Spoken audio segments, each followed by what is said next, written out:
और चलिए तस्वीर अब आपको सीधे दिखाते हैं, क्योंकि प्रधानमंत्री नरेंद्र मोदी किसी भी वक्त आ सकते हैं और क्योंकि पल के बिछा इंतजार कर रहे हैं काशी वासी और मुख्यमंत्री योगी आदित्यनाथ, क्योंकि पहले ही पूनम वहां पर पहुंच चुके हैं। और इससे पहले हम तस्वीरें भी दिखा रहे थे, क्योंकि छोटे छोटे बच्चे भी उतना ही उत्साह के साथ इंतजार कर रहे हैं कि कब देश के प्रधानमंत्री उनके बीच में आएंगे। और खास बात यह है कि अक्सर प्रधानमंत्री के रोड शो में देखने को मिलता है कि प्रधानमंत्री लोगों के बीच में जाते हैं और यही उम्मीद के साथ में लोग वहां पर पहुंचे हैं कि प्रधानमंत्री नरेंद्र मोदी उनके नजदीक आए और क्या पता उनसे हाथ मिला ले। ये दो तस्वीर हम आपको दिखा रहे हैं, क्योंकि देखिए खास बात यह भी है पूनम की, कहा जा रहा है कि आज एक मिनी इंडिया की तस्वीर भी देखने को मिल सकती है। बिल्कुल सही आपने कहा, मिनी इंडिया की तस्वीर, क्योंकि दूर दूर से लोग सिर्फ प्रधानमंत्री को देखने के लिए आ रहे हैं और कोशिश इस बात को लेकर की जा रही है, चाहे यूपी के मुख्यमंत्री की बात करें या फिर अमित शाह की बात करें, जो कि पहले ही तैयारियों में जुटे हुए थे। पूरा लेखा जोखा उन्होंने संभाला इस बात को लेकर कि ऐतिहासिक ये रोड शो होना चाहिए। काशी में नमो नमो होता अभी से नजर आ रहा है, बस किसी भी पल यहां पर पहुंच जाएंगे प्रधानमंत्री नरेंद्र मोदी। दरअसल कल वो अपना नामांकन दाखिल करेंगे, लेकिन उससे पहले यह ऐतिहासिक रोड शो बनाने की कोशिश में जुटे सभी बीजेपी के कार्यकर्ता से लेकर तमाम दिग्गज नेता, यहां के मुख्यमंत्री भी, और जो सांस्कृतिक कार्यक्रम की देख रहे हैं आप, ये बीजेपी के कार्यकर्ताओं की तरफ से बनाया गया है ताकि यहाँ के जो लोग हैं वो जुड़ाव यहाँ पर पा सके तमाम लोगों के साथ जो दूर दूर से सिर्फ प्रधानमंत्री को देखने के लिए आ रहे हैं। और कहा जाता है आयुषी कि जिसने उत्तर प्रदेश को पार कर लिया उसने पूरे देश को पार कर लिया, यानी कि दिल्ली उसने पार कर ली। और ये फिलहाल देश का ही चुनाव चल रहा है, आज चौथा चरण, जिस पर महाकवरेज आज सुबह से लगातार जारी है, वो अपडेट भी हम आपको दे रहे हैं और इस रोड शो की भी हर एक तस्वीर, हर एक झलक आपको दिखाएंगे।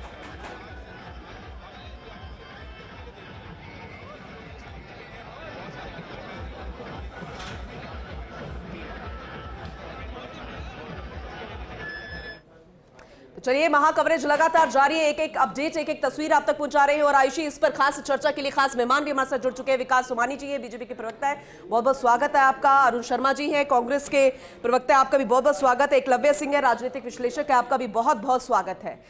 सबसे पहले तो जो आयुषी अभी वोटिंग परसेंटेज आया है उसे लेकर रिएक्शन ले लेते हैं। अभी राजस्थान में बीजेपी की सरकार है और एक बार कोशिश इस बात को लेकर कि प्रधानमंत्री नरेंद्र मोदी को कुर्सी पर बिठाना है और ये सीधी तस्वीरें, चर्चा को हम जारी रखेंगे, हर एक सवाल का जवाब लिया जाएगा। लेकिन ये तस्वीर फॉक्स इंडिया न्यूज पर सबसे पहले आयुषी हम दिखा रहे हैं। प्रधानमंत्री नरेंद्र मोदी का काफिला, वो गाड़ी सबसे पहले exclusively first on Fox India. और बिल्कुल, क्योंकि देखिए वाराणसी प्रधानमंत्री नरेंद्र मोदी पहुंच चुके थे, इंतजार किया जा रहा था कि रोड शो के लिए कब वो पहुंचते हैं और ऐसे में एक्सक्लूसिव तस्वीरें जहां प्रधानमंत्री नरेंद्र मोदी पहुंच चुके हैं और इन भीड़ से आप अंदाजा लगा सकते हैं कि लोगों के अंदर कितना ज्यादा उत्साह है। दूर दूर अलग अलग राज्यों से लोग वहां पर पहुंचे हैं सिर्फ अपने प्रधानमंत्री को देखने के लिए। और क्योंकि देखिए लोकसभा चुनाव है, अभी सिर्फ वाराणसी पहुंचे हैं, उसके बाद इस रोड शो को शुरुआत की जाएगी आयुषी। बिल्कुल, और ऐसे में आपको भगवा रंग जरूर नजर आ रहा होगा पूनम, क्योंकि अक्सर काशी वासियों के मुंह से सिर्फ एक बात निकलती थी, हर हर गंगे और हर हर महादेव, पर अब जय श्री राम का नारा भी सुनने को मिल रहा है। बिल्कुल आयुषी, सही कहा, क्योंकि इसी बात की कोशिश, क्योंकि यहां पर अभी राम लल्ला वापस आए हैं, पधारे हैं राम लल्ला, और इसी बात को भावनात्मक रूप से, धार्मिक रूप से दिखाने की कोशिश, वो रंग दिखाने की कोशिश। लेकिन आज अलग अलग रंग देखने को मिले, क्योंकि 10 राज्यों में 96 सीटों पर चुनाव हो रहे हैं, जिसमें केंद्र शासित प्रदेश भी है और चर्चा लगातार जारी, जैसे कि हम कह रहे थे आयुषी। खास मेहमान हमारे साथ जुड़ चुके हैं। सबसे पहले विकास जी, ये जो अभी वोटिंग प्रतिशत आया है 3 बजे तक का, सबसे पहले आपसे रिएक्शन, क्या इसे आप हेल्दी मान रहे हैं अपने लिए? देखिए, पश्चिम बंगाल में जिस तरह से जो वोटिंग प्रतिशत बढ़ा है, तो माननीय प्रधानमंत्री जी की लगातार जो बढ़ती हुई लोकप्रियता और उनकी गारंटी है, तो आप तेलंगाना में ले लें, चाहे उत्तर प्रदेश में ले लें, चाहे मध्य प्रदेश में ले लें, चाहे महाराष्ट्र की 11 सीटों पे ले लें, आप लगातार जो ये 96 सीटों पे जो चुनाव हो रहे हैं अभी चौथे चरण में, तो आप ये मान के चलें कि निरंतर रूप से प्रथम चरण, द्वितीय चरण और तृतीय चरण और चतुर्थ चरण आज जो चल रहा है, इसमें वोटिंग प्रतिशत निरंतर बढ़ती जा रही है। और एक पुनः विशेष बात मैं कहना चाहूँगा कि भारतीय जनता पार्टी वहाँ भी अधिक मतदाता जागरूक है और बड़े उत्साह से वोट कर रहे हैं, जहाँ पर पहले वोट प्रतिशतता कम थी। आज इस बार आप देखेंगे चुनाव में कि 2024 के जब रिजल्ट आएंगे 4 जून को, तो भारतीय जनता पार्टी को, माननीय प्रधानमंत्री मोदी जी की गारंटी को जो मोहर लगेगी, तो वो 400 पार की मोहर लगेगी। लेकिन आप सिर्फ पश्चिम बंगाल का जिक्र कर रहे हैं, बाकी राज्य भूल रहे हैं, केंद्र शासित प्रदेश आप भूल रहे हैं, जम्मू कश्मीर को आप भूल रहे हैं। नहीं, जम्मू कश्मीर की क्योंकि अलग अलग जब वोटिंग प्रतिशत आएगा तब जब उसका लेखा जोखा आप रखेंगे तब ज्यादा बेहतर बिल्कुल होगा। पुनः आप सही कह रहे हैं। जम्मू कश्मीर की एक सीट पे चुनाव है और बाकी आप देखें कि मध्य प्रदेश की और महाराष्ट्र की जैसे 11 सीट पे चुनाव है। तो आप लगातार ये पूरे भारत में जो गारंटी है, मोदी जी गारंटी है, जो कार्य उन्होंने किए हैं, आप बिहार में भाषण में माननीय प्रधानमंत्री जी ने भी अपनी बात कही थी। हम दिखा रहे हैं प्रधानमंत्री नरेंद्र मोदी की रोड शो से पहले की, और जितनी भीड़ यहां पर है, जो प्रधानमंत्री को देखने के लिए पहुंचा और किसी का अभिवादन स्वीकार करते हुए आयुषी प्रधानमंत्री नरेंद्र मोदी नजर आ रहे हैं। और बिल्कुल देखिए, क्योंकि सुबह से ही लोगों की मौजूदगी थी वहां पर कि कब मदन मोहन मालवीय की तस्वीर पर उन्होंने माल्यार्पण किया है, उनका आशीर्वाद लिया है। जैसे कि फर्स्ट इंडिया न्यूज आपको जानकारी दे रहा था, सबसे कहते हैं कि जब भी किसी काम की शुरुआत की जाती है, अच्छे काम की जिसमें आपको रिजल्ट भी अच्छा चाहिए, तो सबसे पहले आप बड़ों का, दिग्गजों का और महानुभावों का या फिर भगवान का आशीर्वाद लेते हैं। और वो तस्वीर भी नजर आ रही है मदन मोहन मालवीय की तस्वीर पर उन्होंने जो यहाँ पर माल्यार्पण करते हुए नजर आए और हाथ हिलाकर अभिवादन भी यहां पर स्वीकार कर रहे हैं और हर किसी को हाथ हिलाकर ये बता रहे हैं कि मैं आ गया हूं क्योंकि मुझे मां गंगा ने फिर से बुलाया है। और बिल्कुल देखिए, ये भगवा रंग जो कि अभी काशी में नजर आ रहा है, हर तरफ आपको ये भगवा रंग ही दिख रहा होगा और लोगों के अंदर उत्साह बहुत ज्यादा बढ़ चुका है क्योंकि सुबह से लोग इंतजार कर रहे थे और प्रधानमंत्री मोदी वहां पर पहुंच चुके हैं। इससे पहले मुख्यमंत्री योगी आदित्यनाथ भी वहां पर पहुंच गए थे और एक बड़ा सियासी संदेश इसमें देखने को मिलेगा। और क्योंकि हमारे साथ में गेस्ट लगातार बने हुए हैं और सवाल मेरा अरुण जी आपसे रहेगा कि लगातार जो आंकड़े हैं वो तो सामने आ रहे हैं, पर इस वक्त हम तस्वीरें यूपी की दिखा रहे हैं। इस उत्साह को देखकर आपको क्या लग रहा है? देखिए, बड़ा इवेंट है आज प्रधानमंत्री का। वाराणसी में जो उनका संसदीय क्षेत्र भी है, वहाँ ये रोड शो हो रहा है, तो ये तो बिल्कुल उम्मीद के अनुसार ही हो रहा है। पूरा बड़ा इवेंट है और प्रधानमंत्री जी तो इन इवेंट्स के लिए ही जाने जाते हैं। चमत्कार और पर इवेंट के अलावा एक बड़ा सियासी संदेश भी इससे दिया जा रहा है। वो क्या संदेश है, मैं पहुंचा नहीं मुझ तक, तो क्या संदेश है उससे? लोकसभा चुनाव है, आपने कोशिश भी की है कि सपा ने और कांग्रेस ने एक गठबंधन किया है, पर समर्थन तो दिख रहा है, जो जय जयकार हो रही है फिलहाल तो मोदी जी की दिखाई दे रही है। टेंशन हो रही है क्या, चिंता बढ़ रही है क्या? मुख्य सवाल तो ये कतई नहीं हो रही है। तो पूनम जी, मैं अकेले आपको क्यों नहीं लड़ रहे? जी, अरुण जी फिर अकेले क्यों नहीं लड़ रहे? मुझे यहाँ तक ध्यान नहीं है किसी भी राज्य में आप अकेले लड़ रहे हो, बिना गठबंधन के आइए ना मैदान में। मुझे समझ नहीं आ रहा आप किस तरीके की बहस करना चाह रही हैं। मोदी जी अकेले लड़ रहे हैं क्या? नहीं, मैं तो आपसे सवाल कर रही हूं सर। बात खत्म हो गई है। तो गठबंधन का जमाना, गठबंधन का जमाना है। पिछले 40 साल पिछले 40 साल से गठबंधन की सरकारी बनती है। कोई भी रोड शो होता है, कोई भी रैली होती है, इस बात की कोशिश रहती है कि ज्यादा से संख्या में भीड़ हो। मैं अरुण जी की बात भी करना चाहता हूं। माननीय प्रधानमंत्री जी की पूर्ण बहुमत की सरकार है और आप देखें लगातार 2014, 2019 और 2024 में भी आप देखना। और दूसरी बात रही, आपने इसको इवेंट का नाम दिया। लोकतंत्र में बहुत बड़ा महापर्व है जिसके लिए कल नामांकन भरेंगे माननीय प्रधानमंत्री जी अपने लोकसभा क्षेत्र से। आज जो रोड शो निकल रहा है तो 6 किलोमीटर का जो लंबा ये रोड शो है, आम जनता के बीच में रहने का जो माननीय प्रधानमंत्री जी का लगातार प्रयास रहता है कि अधिक से अधिक रैली और रोड शो के माध्यम से वो आम जनता से रूबरू होते हैं। तो उसी की कड़ी में आप देखें कि शुरुआत हो भी गई है, शुरुआत हो गई है और रोड शो चल रहा है आपके सामने। और आप देखिए कल गंगा सप्तमी का महापर्व है, उस पर्व पे जब कल नामांकन माननीय प्रधानमंत्री जी भरेंगे, जो जिन्होंने देश का गौरव और विश्व में बढ़ाया। विकास जी, आपको मैं यहाँ पे रोकना चाहूंगी, चर्चा तो अपनी लगातार जारी रहेगी क्योंकि आप तो बड़ी बड़ी बातों को यहाँ पर बताते रहेंगे और हमारी सहयोगी दीपिका हमारे साथ जुड़ चुकी है, उनसे ज्यादा जानकारी ले लेते हैं। दीपिका, लगातार सुबह से आप हर एक तस्वीर, हर एक अपडेट दिखा रही हैं, लेकिन वो वक्त आ गया जिसका इंतजार किया जा रहा था, इंतजार खत्म हो गया। आप क्या कुछ देख पा रही हैं, जरा अपनी जुबानी बताइएगा।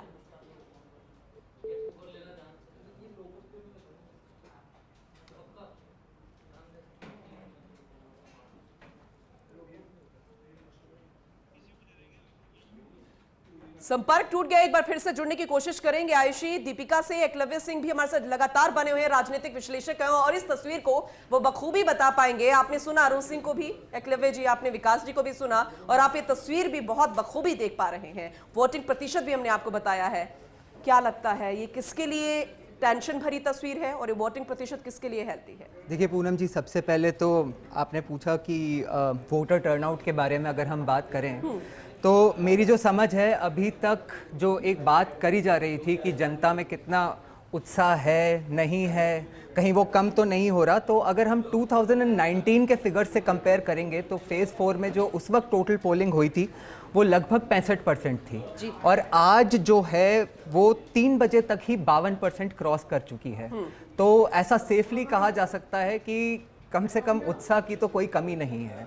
अब जहां तक वाराणसी और दूसरी अभी कश्मीर की एक सीट की भी बात हुई थी, उसके बारे में भी बता दूं कि हो सकता है कि 3 बजे तक का आंकड़ा देख के हमें ऐसा प्रतीत हो कि ये आंकड़ा थोड़ा कम है या वोटर टर्नआउट थोड़ा कम है, लेकिन अगर हम इसकी डिटेल में जाएंगे तो ये पाएंगे कि पिछले 30 वर्ष का रिकॉर्ड टूटा है और ये छोटा आंकड़ा भी पिछले 30 वर्ष में आज तक सबसे बड़ा वोटर टर्नआउट है अभी तक का।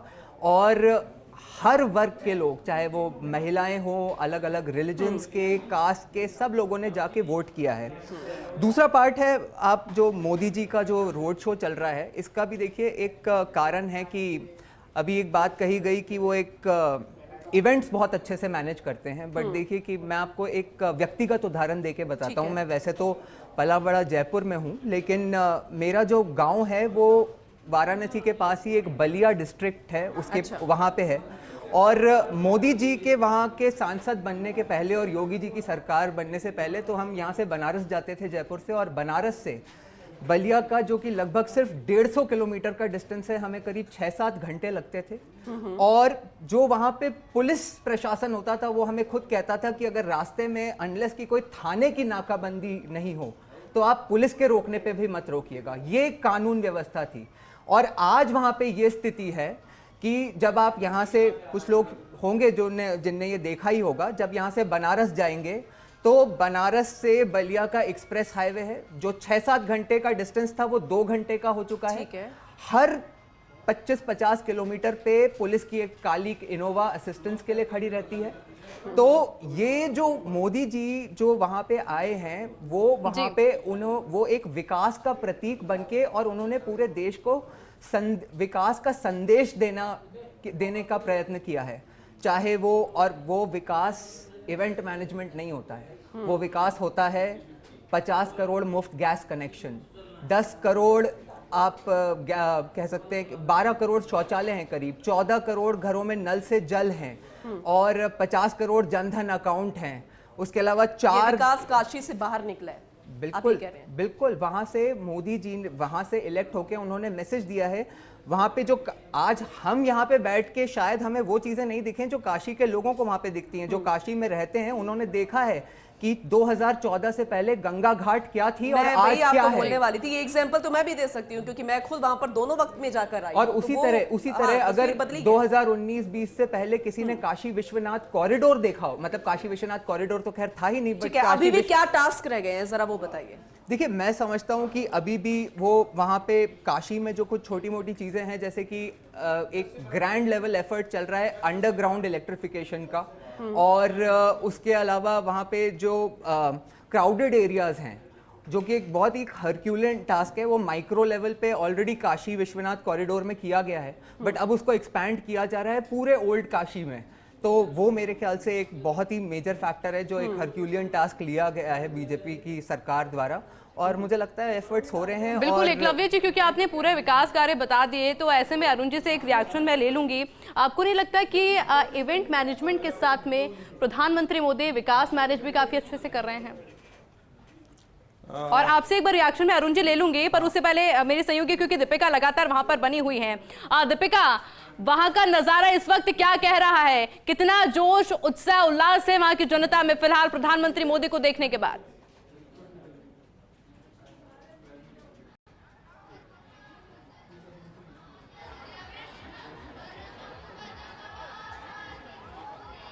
दीपिका, आवाज पहुंच रही है? जोश और उत्साह किस तरीके से नजर आ रहा है वो मैं ये तस्वीरों के माध्यम से आपको दिखाना चाहूंगी। तो देखिए, प्रधानमंत्री का सुबह से इंतजार ये सभी कर रहे थे, लेकिन जैसे जैसे नजदीक समय आया वैसे वैसे वैसे वैसे और भी ज्यादा उत्साह लोगों का बढ़ता गया और एक समय तो ऐसा भी आया कि लास्ट मोमेंट पर इतनी ज्यादा भीड़ बेकाबू हो गई कि पुलिस को भी कंट्रोल कर पाना बहुत मुश्किल हो रहा था।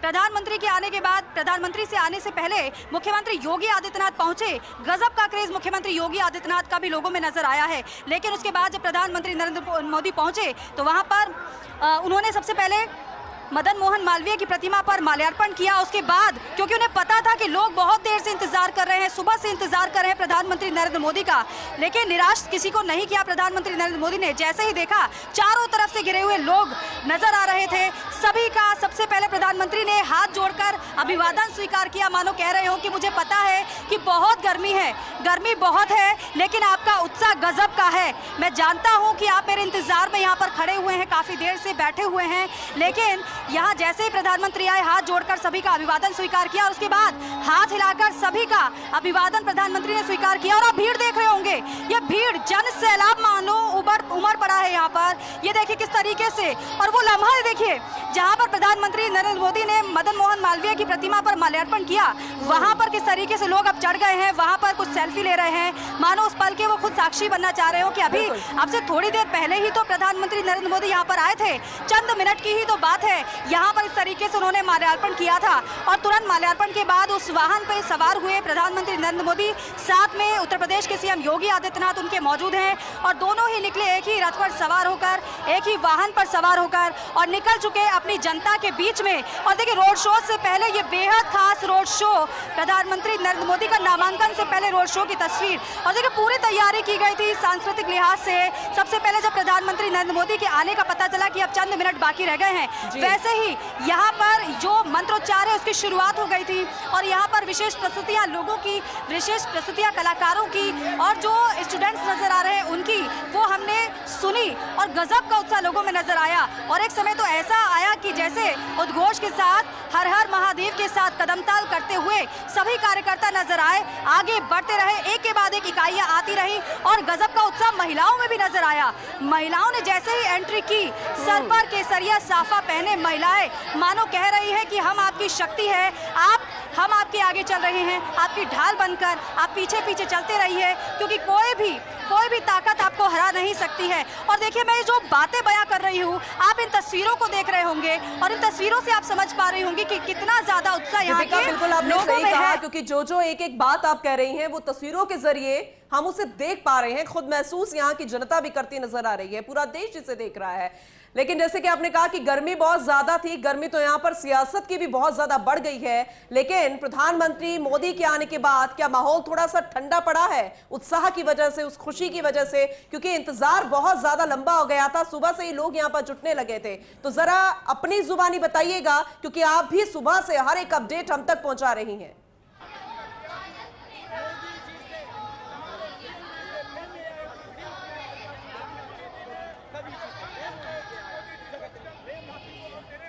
पूनम देखिए, आपने उत्साह की बात की, गर्मी जितनी ज्यादा है उत्साह कोई ठंडा नहीं हुआ है, बल्कि मैं ये कहूंगी कि उत्साह तो कई गुना ज्यादा बढ़ गया है। प्रधानमंत्री नरेंद्र मोदी को अपने बीच पाकर लोग काफी उत्साहित नजर आ रहे हैं यहाँ पर। और देखिए किस तरीके से हम आप तक तस्वीरें पहुंचाने की कोशिश करते हैं। प्रधानमंत्री का कटआउट लिए ये देखिए कार्यकर्ता है किस तरीके से मोदी मोदी के नारे लगा रहे हैं। अच्छा, खास बात ये भी रही, जितनी इकाइयां आती रही, जिनको जिम्मेदारी दी गई थी व्यवस्थाओं की, किसी को अलग जिम्मेदारी दी गई थी, महिला जब एकदम से आई, महिला विंग, तो एकदम से जो कदमताल उन्होंने किया, हर हर महादेव के नारे लगाए, वो जो मंजर था वाकई में रोंगटे खड़े कर देने वाला था। उद्घोष के साथ उन्होंने एंट्री की, लेकिन उत्साह लगातार बढ़ता जा रहा है। प्रधानमंत्री नरेंद्र मोदी अपनों के बीच पहुंचे हैं और ये मोदी का परिवार, ये हम नहीं बल्कि जितनों से हमने बातचीत की उन सभी ने कहा कि ये मोदी का परिवार है और ये मोदी का परिवार हमेशा मोदी के साथ रहेगा और मोदी के साथ है। और यहाँ पर इसीलिए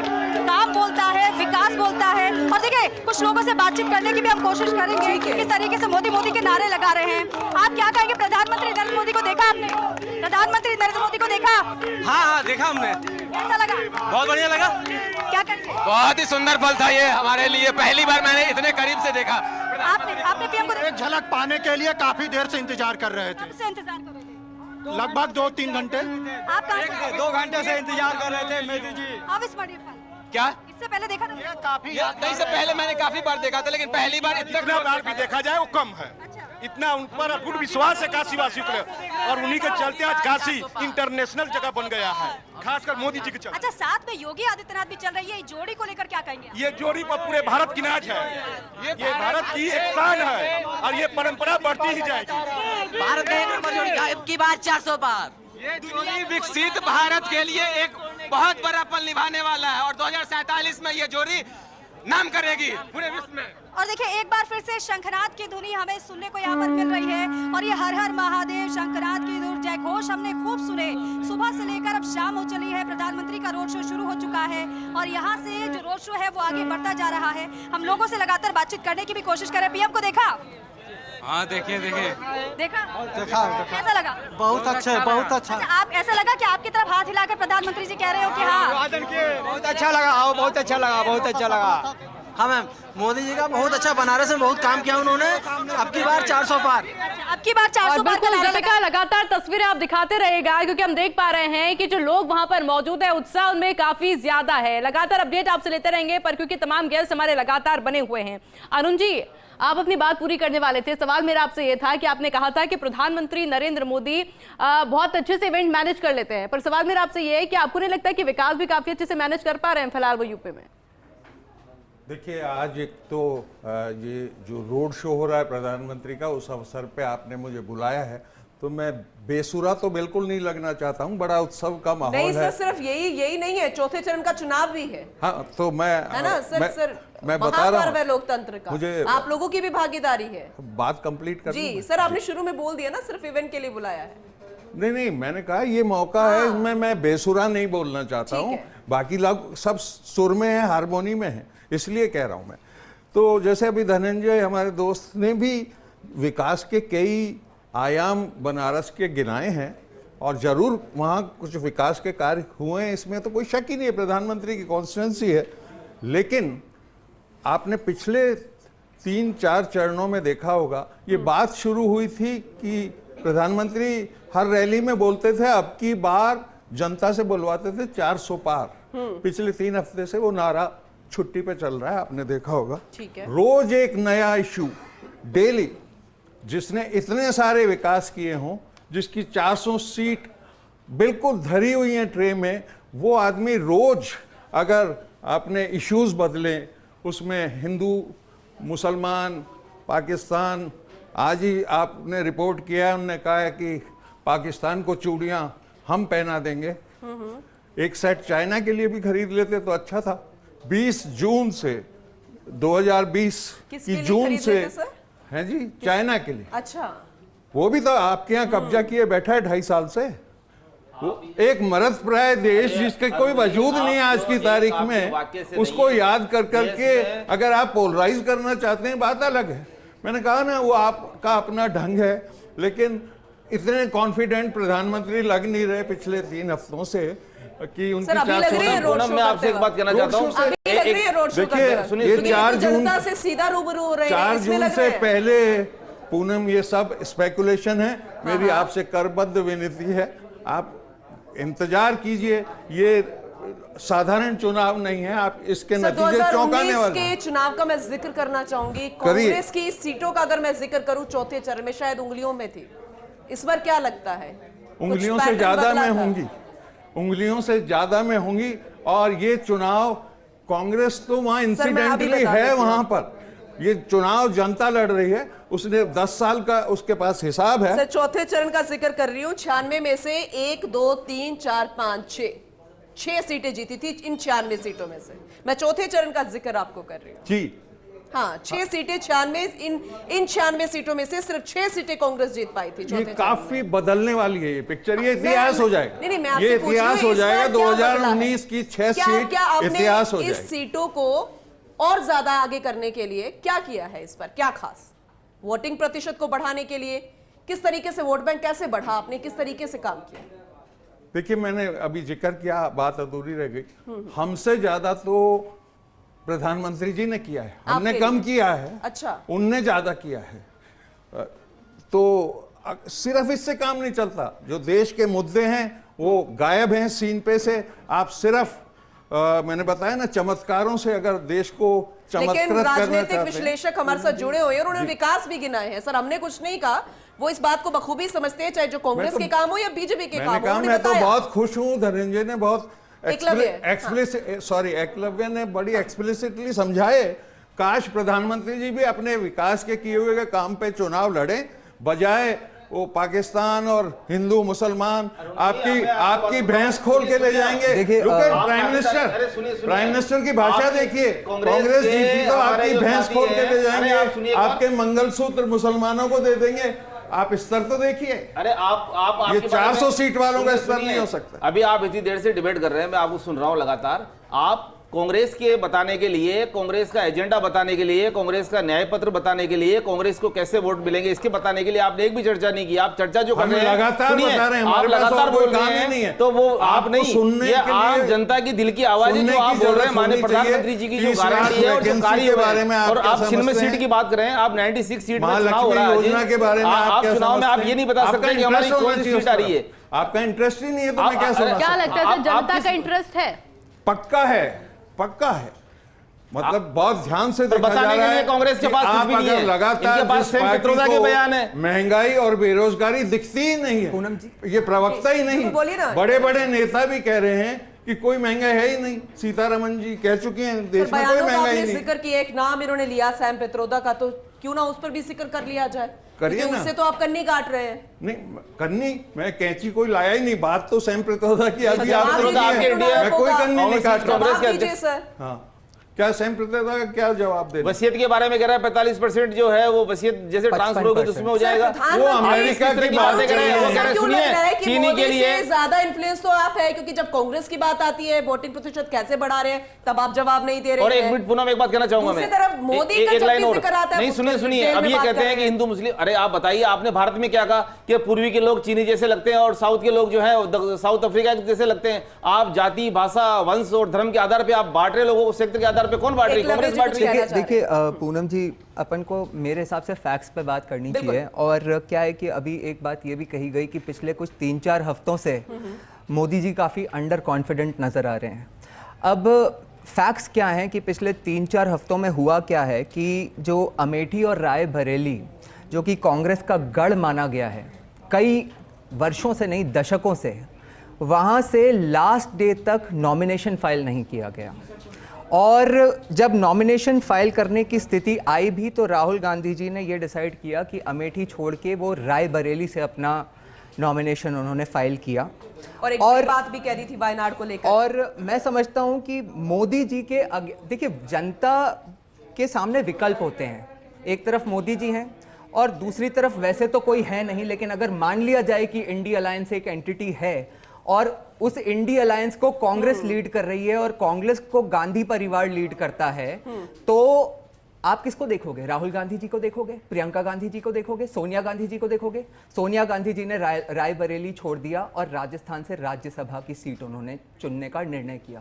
राहुल गांधी जी ने अमेठी को छोड़ दिया और उन्होंने रायबरेली चुनने का निर्णय किया। प्रियंका गांधी जी दशकों से राजनीति में आने के बाद भी उन्होंने निर्णय किया कि वो लोकसभा का चुनाव नहीं लड़ेंगे।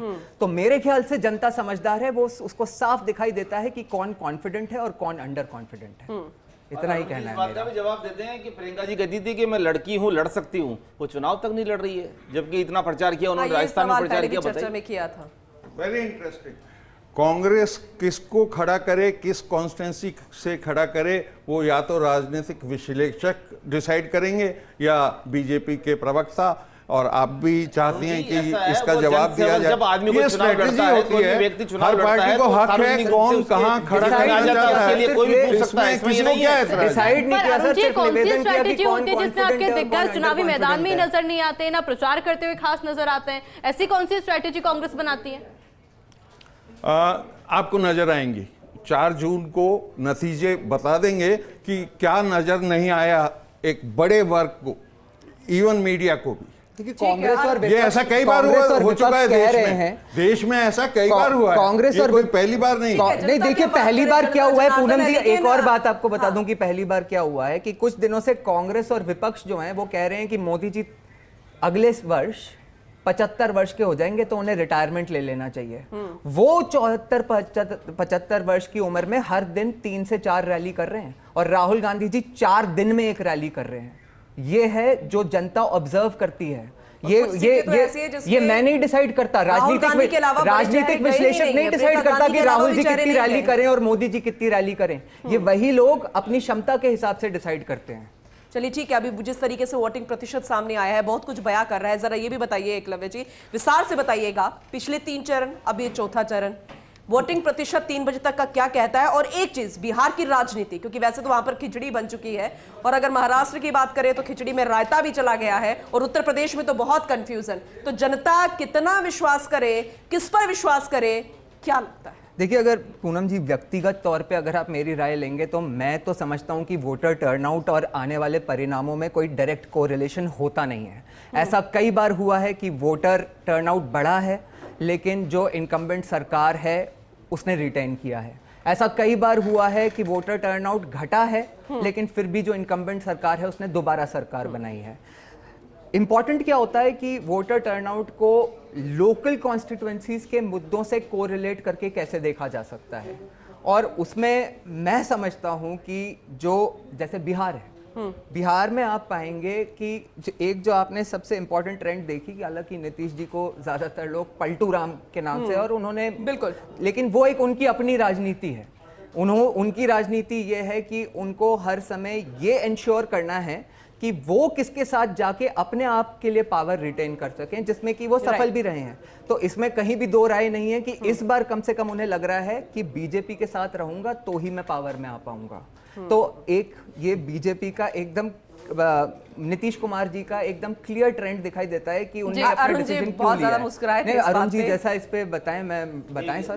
बिहार जी की बात पे कहना चाहूंगा, ये पर्सनल नहीं है, पर अगर पैमाना ये हो जाए कि नीतीश कुमार जी को लगने लगे कि अब के बीजेपी जीतेगी इसलिए मैं उनके साथ हो जाऊं, I don't think that is fair.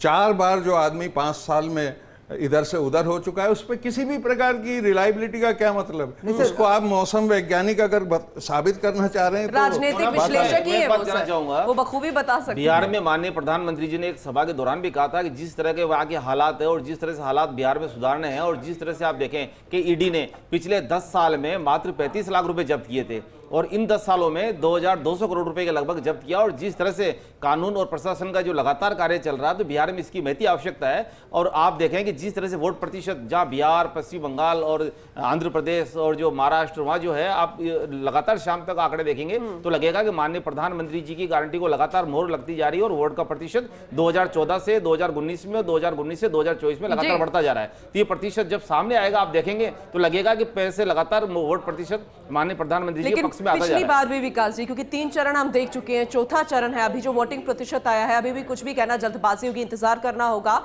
कि 6 बजे के बाद क्या वोटिंग प्रतिशत आता है। वक्त बेहद कम रह गया, बार बार फर्स्ट इंडिया भी अपील कर रहा है कि अगर अभी भी वक्त है, अगर आप अपने मत का प्रयोग कर सकते हैं तो जरूर करिए। लेकिन युवा जो है वो अभी भी बहुत ज्यादा इंटरेस्ट नहीं दिखा रहा है। विकास जी, आप भी, बीजेपी भी पूरी कोशिश कर रही है, कांग्रेस कर रही है, निर्वाचन विभाग ने नए नवाचार किए, सोशल मीडिया तो एक्टिव है, सोशल मीडिया में यूथ आपको बहुत नजर आएगा एक्टिव, लेकिन फिर भी वहां तक पहुंचने में नाकाम साबित हो रही है। अच्छा, बड़ी बात यह है, क्या लगता है विकास जी? देखिए बिल्कुल, क्योंकि देखिए सभी राज्यों के एक बार मैं बात कर लूं कि वोटिंग परसेंटेज क्या कुछ कहता है। जो जम्मू कश्मीर के अंदर अभी तक भी वोटिंग परसेंटेज बहुत कम रहा है, 35% के आसपास ही रहा है, जबकि पश्चिम बंगाल के अंदर परफॉर्मेंस बाकी राज्यों को मुकाबले पिछली बार हाँ तीसरे चरण में भी वो आयुषी जी इसमें इंटरेस्टिंग फैक्ट देखिए कि जम्मू एंड कश्मीर में जो 35% रहा है वो 2019 का डबल है। बिल्कुल डबल है। तो इसका मतलब ये है कि जिन लोगों ने पिछली बार वोट दिया था उससे 2 गुना लोगों ने जाके वोट डाला है। तो आखिर इसका कोई कारण होगा कि लोगों ने क्या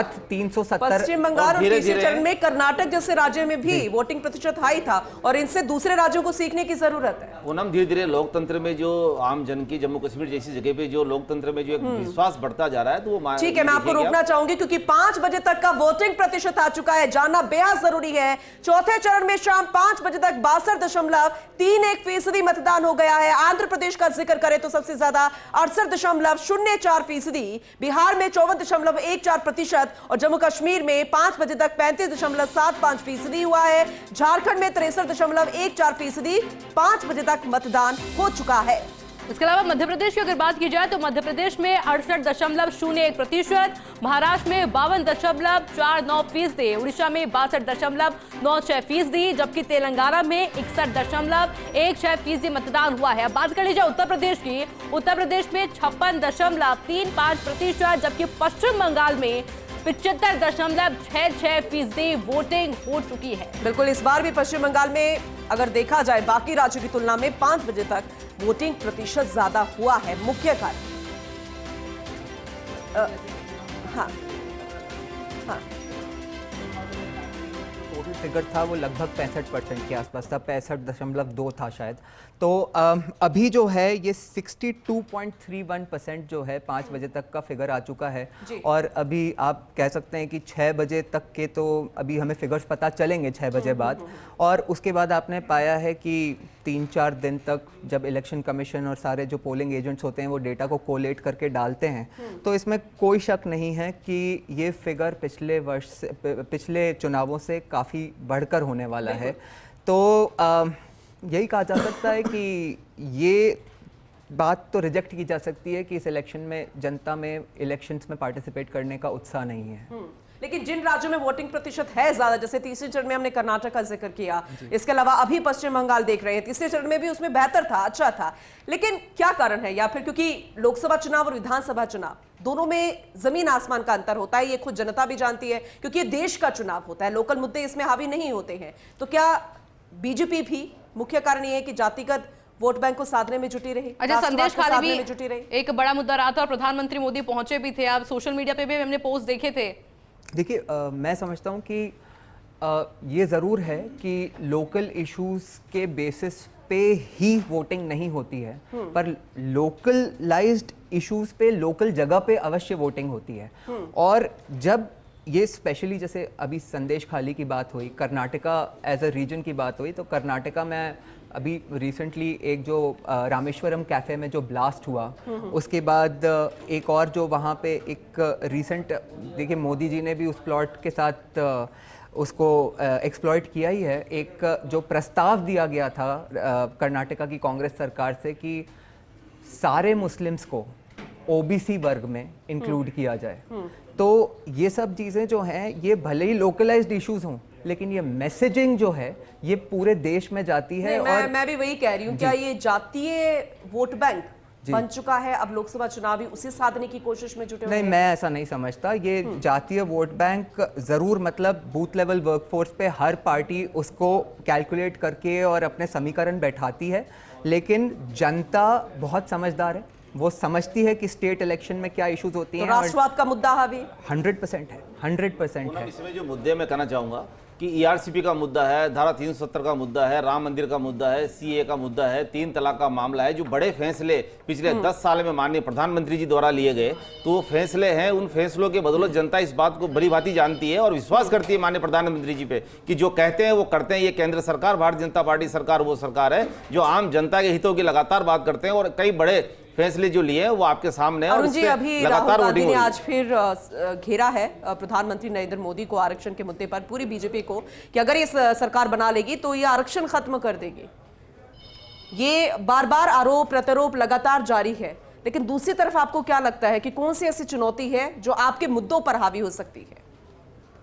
देखिए, एक तो जैसे अभी विकास जी बता रहे हैं कि 370 वगैरह, इनने 5-6 बड़े काम बताए हैं जो हुए हैं। मैं कहना चाहता हूं कि पिछले 10 साल से ये देश देख रहा है कि 2 करोड़ बेरोजगार युवाओं को रोजगार देंगे प्रधानमंत्री, ये कह के, एक मिनट मैं बात खत्म कर दूं, और 200 स्मार्ट सिटी ये देश जगमगाते हुए देखना चाहता है। ये देश काला धन विदेशों से लाके 100 दिन के अंदर अंदर, 2014 में वादा किया गया था, 100 दिन के अंदर अंदर जो स्विट्जरलैंड में काला धन पड़ा हुआ है वो लाके मैं भाइयों और बहनों आपको बांट दूंगा।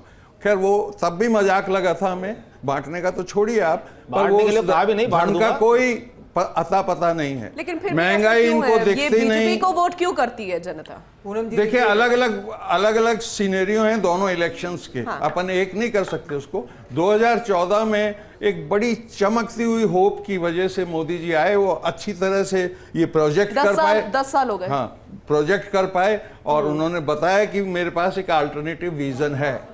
2019 तक समझ में आ गया, कोई विजन था नहीं उस समय। और ये पुलवामा देखिए पूनम जी, आज तक अनआंसर्ड है कि वो 350 किलोग्राम डेटोनेटर दुनिया की सबसे सेंसिटिव सड़क पे कैसे पहुंचा, आज तक मिस्ट्री गायब है। एक सरदार जी वहां पकड़े गए थे, आपको याद हो तो, DYSP रैंक के।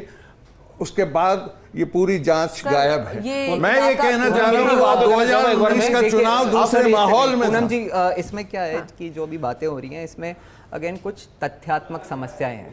जैसे कि एक बात तो कही गई कि मोदी जी ने कहा था कि मैं 100 दिन में स्विट्जरलैंड से काला धन लाके और बांट दूंगा। सच्चाई यह है कि उन्होंने कहा था कि मैं 100 दिन में इस पे एक्शन इनिशिएट करूंगा, जिसके लिए उन 100 दिनों के अंदर नहीं, शुरू के 15 दिनों के अंदर ही उन्हें SIT का गठन करके और इस पे कार्य शुरू किया था। और ऐसा नहीं है कि काला धन आया नहीं है। जहां तक 15 लाख सबके पॉकेट में डालने की बात है, इस तरह का क्लेम आज 10 साल हो चुके क्लेम करते रहते हैं। लेकिन मैं यहाँ पे आपको मतलब पूरे विश्वास के साथ आपको दिलाते हुए कह सकता हूँ कि आज तक मोदी जी का ना कोई वीडियो है जहां की उन्होंने ये कहा हो कि मैं सबके अकाउंट में 15 लाख रुपए डाल दूंगा। लेकिन जुबान के नहीं सर, मैं आपको अभी ये वैसी ही बात है। ERC पे मैं आपको अभी उपलब्ध करा देता हूँ। मैं आपको बता देता हूँ पूनम जी, दर्शकों के लिए कंफ्यूजन क्लियर कर देता हूँ। मोदी जी ने ये समझाया था, अभी मंगवा लीजिए ना, मोदी जी ने ये कहा था कि विदेशों में इतना काला धन है कि यदि वो वहां से सारा ला दिया जाए और लोगों में बांट दिया जाए तो हर इंसान के अकाउंट में 15 लाख आ जाएंगे। ना तो उन्होंने ये कहा कि मैं सारा ले आऊंगा और सबके अकाउंट में 15 लाख डाल दूंगा। तो ये जो है ये तथ्यात्मक बात है। दूसरी जो तथ्यात्मक बात अभी जो हो रही थी, वो एक बात ये भी कही गई कि भाई एक्चुअली मेरे दिमाग से उतर गया एक और, इनने अभी सर जम्मू कश्मीर का जिक्र किया। नहीं, हाँ, पुलवामा की बात हो रही थी सर। पुलवामा में एक सच्चाई है कि 2008 से पहले जो इंडिया का पाकिस्तान को लेके एटीट्यूड था और आज जो एटीट्यूड इंडिया का है और पुलवामा का जिस तरह से जवाब दिया गया या उरी का जिस तरह से जवाब दिया, जनता को वो दिखाई देता है। दूसरी तरफ इनके जो सबसे सीनियर लीडर हैं, वो मतलब one of the most senior leaders जो पिछली UPA सरकार में कई मंत्रियों के उन्होंने मंत्रालयों के पोर्टफोलियो होल्ड करे, मणिशंकर अय्यर जी। अभी कुछ ही दिनों पहले मैं आप ही के चैनल पे उनके ऊपर एक डिबेट पे था। वो कह रहे हैं कि भारतीय सेना को उनसे डरना चाहिए क्योंकि उनके पास एटम बॉम्ब है। जी, पाकिस्तान को आज इररिलेवेंट करके रख दिया है मोदी जी ने। आज अब आप देखिए पूनम, नहीं, इस बात से भी इनकार नहीं करना चाहिए। जो पत्थरबाज थे वो अभी आज नजर नहीं आते। पूनम, एक बात कहना चाहूंगा मैं कि हमारे राजनीतिक विश्लेषक जो लगातार बोले जा रहे हैं, विश्लेषण जैसी कोई बात नहीं, विश्लेषण जैसी बात हो गई, क्योंकि इनके पास कांग्रेस के लिए बोलने के लिए कुछ भी नहीं है। ये खुद भी हमारे कांग्रेस के साथ यहाँ खड़े हुए हैं। अब विश्लेषण तो जब होता है जब कांग्रेस के लिए बताने के लिए कुछ हो, कांग्रेस के लिए बताने कुछ है नहीं, तो ये तो लेसन एक तरह से। अरुण जी, मेरा बहुत महत्वपूर्ण सवाल आपसे है। एक बात करना चाहूंगा, एक लाइन सुनिए, रुकिए अरुण जी, रुकिए। आप नारी शक्ति वंदन अधिनियम जो नया पार्लियामेंट भवन बना, उसमें पहली बार जो प्रस्ताव पास हुआ नारी शक्ति वंदन अधिनियम, तो आप बताइए, आप आज 5000 से अधिक महिलाएं हैं, माननीय प्रधानमंत्री जी के रोड शो में साथ चल रही हैं, तो जिस तरह से नारी सशक्तिकरण का जो काम हुआ, आप किस किस बात के लिए झुठला देंगे? सब जनता देख रही है और जनता महसूस कर रही है। चलिए ठीक है, वो महिलाएं भी जानती है, अगर उन्हें लाभ मिला है तो एक बार फिर से वो लाभ लेने के लिए जरूर वैसे ही मत डालेंगी। अरुण जी, क्योंकि इस बात से झुठलाना नहीं चाहिए। हमने विधानसभा के चुनाव भी देखे, अभी उपचुनाव भी अगर जहां जहां हुए हमने वो भी देखे। अब एक बार फिर से 2024 में लोकसभा के चुनाव है, हमने पहले 2 बार देख चुके हैं और आपने भी कहा कि लगातार 10 साल से प्रधानमंत्री नरेंद्र मोदी काबिज है और एक बार फिर से बीजेपी की कोशिश किसी कुर्सी पर मोदी जी को बिठाना है। कांग्रेस अभी तक पीएम का चेहरा जो है वो सेलेक्ट नहीं कर पाई है, देख ही नहीं पाई। इंडिया गठबंधन हो जाता है और जो फूट पड़ी उसमें इसी बात को लेकर थी, महत्वपूर्ण ये मुद्दा था। फिर उन्होंने कहा कि इस पॉइंट को ही गायब कर देते हैं, चलो बैठ के तो करें, मुद्दे तो लेकर आए, विपक्ष के पास मुख्य टॉपिक तो होना चाहिए। लेकिन आपको नहीं लगता धीरे धीरे धीरे पाताल में जाती जा रही है कांग्रेस? नहीं लगता 2024 में एक बार फिर से उठकर आना चाहिए, या फिर नजर ही नहीं आएगी? कुछ तो कोशिश की होगी, क्योंकि एकजुट नहीं है विपक्ष, आप इस बात को मानिए। हाँ पूनम, तो सेंट्रलाइज क्वेश्चन क्या है कि प्रधानमंत्री का चेहरा नहीं है क्या? हाँ, ये पूछना हाँ, मेन बिल्कुल। सवाल क्या है? बिल्कुल सर, मुख्य जी, सवाल आप जी। पूरा कंक्लूजन निकालिए, हर कुछ जानना चाहते हैं। जी देखिए, ऐसा है, ये पिछले 10 साल से शुरू हुआ फैशन है कि प्रधानमंत्री की घोषणा या प्रधानमंत्री का चेहरा पहले से ही मालूम हो। पिछले 40 साल, 4 दशक की बात कर रहा हूं मैं, हिंदुस्तान में प्रधानमंत्री पहले से तय हो या घोषित आदमी हो, ये जरूरी नहीं है। गठबंधन की सरकार 40 साल चली है इस देश में पूनम, और आज हम कह सकते हैं रेट्रोस्पेक्ट में कि उसने कुछ नहीं किया। ये वो फैशन में आज भी की बात कर रहे हैं ना, ये फैशन जनता को बहुत पसंद आया। हम आज की बात कर रहे हैं, प्रेजेंट की। मेरा मुख्य सवाल आज को लेकर है सर। हाँ, बताइए, आज प्रधानमंत्री का कोई स्पष्ट चेहरा आएगा लोकसभा के चुनाव के नतीजे के बाद होने वाली एमपीज की मीटिंग का? सर, हर चीज आपको ऐतराज हो इसमें तो मुझे कोई ऐतराज नहीं सर, हमें कोई ऐतराज लेकिन नहीं, प्रजातंत्र का तकाजा यही। आप खुलकर बोलिए सर, हमें कोई ऐतराज नहीं है, लेकिन बोलिए तो सही। हम बोल रहा हूं ना सर, बताइए तो। नहीं सर, नहीं समझ में जितने आया। भी एमपी हमारे सेलेक्ट होके आएंगे वो एक सेंट्रल हॉल में कितने आएंगे बैठेंगे। सर? कितने आएंगे, क्या लगता है? बहुत कंफर्टेबल आएंगे, आप तो चौंक जाएंगी। जिस सर, हिसाब से आज कंपेन कर रहे बीजेपी ने हैं तो लक्ष्य उस रख हिसाब दिया। से चौंक सर, जाएंगे। बीजेपी जैसे लक्ष्य रखा हुआ है उसने 400 प्लस का, क्या रखती है 100 कांग्रेस? प्लस तो उनने नहीं रखा है, सर, वो उसमें मजाक बोल रही भूल है ना। चुके हैं। सर, वो तो बोल रही है ना। नहीं आप कोई नहीं। आप बताइए, आप कितना रख रहे हैं, आप बोलने में क्या दिक्कत अरे है? हमारी कंफर्टेबली सरकार बनेगी और विमर्श वाली सरकार होगी, उसमें काफी लोग इनपुट दे सकेंगे। एक तानाशाह की सरकार नहीं होगी जो अपने हिसाब से देश को चलाना चाहते हो, आज्ञापालक जनता चाहते हो। बिल्कुल ठीक है। हैदराबाद का भी जिक्र कर लेते हैं, तेलंगाना को भी नहीं भूलना चाहिए। मैंने हैदराबाद सोचा कांग्रेस की मैं भी कुछ तो मदद करूं, नहीं तो मुझ पे नहीं, मैं बहुत आरोप लगते रहते हैं। आप ऑलरेडी कर रहे हैं। बहुत आरोप आप कर रहे हैं। एक ये नया फैशन है। मैंने सर के लिए अरुण जी के लिए वो वीडियो ढूंढ दिया है। बाकायदा मैंने दूसरी अरुण जी पार्टी के लिए मोदी जी का वो वीडियो ढूंढ दिया है। ये आपके माइक, आपके अगर जवाब देना सारी चाहेंगे जनता को दिख रहा है। सर आपको ये सुना रहे हैं, अरुण जी कुछ बता सर, रहे हैं। आप जिस वीडियो को मंगवा रहे थे वो वीडियो मैंने ढूंढ दिया है आपके लिए, जिसमें मोदी जी वो 15 लाख की बात कर रहे हैं, वो मैं आपको सुनवा देता हूं। पैसे विदेशी बैंकों में जमा है ना, भी हम रुपये ले आए ना, तो भी हिंदुस्तान के एक गरीब आदमी को खुद में 15-20 लाख रुपए भी मिले।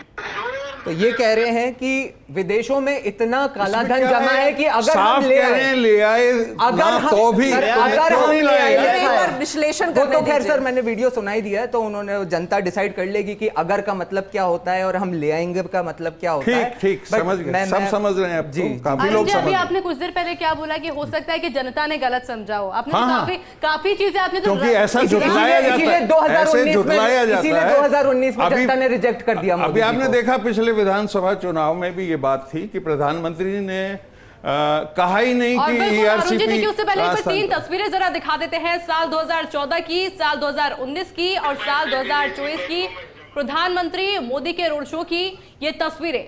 और इन तीनों ही तस्वीरों के माध्यम से आप अंदाजा लगा पाएंगे कि जब जब प्रधानमंत्री नरेंद्र मोदी के द्वारा इस तरह से भव्य रोड शो किया जाता है तो कितना उत्साह उस भव्य शो में देखने को मिलता है।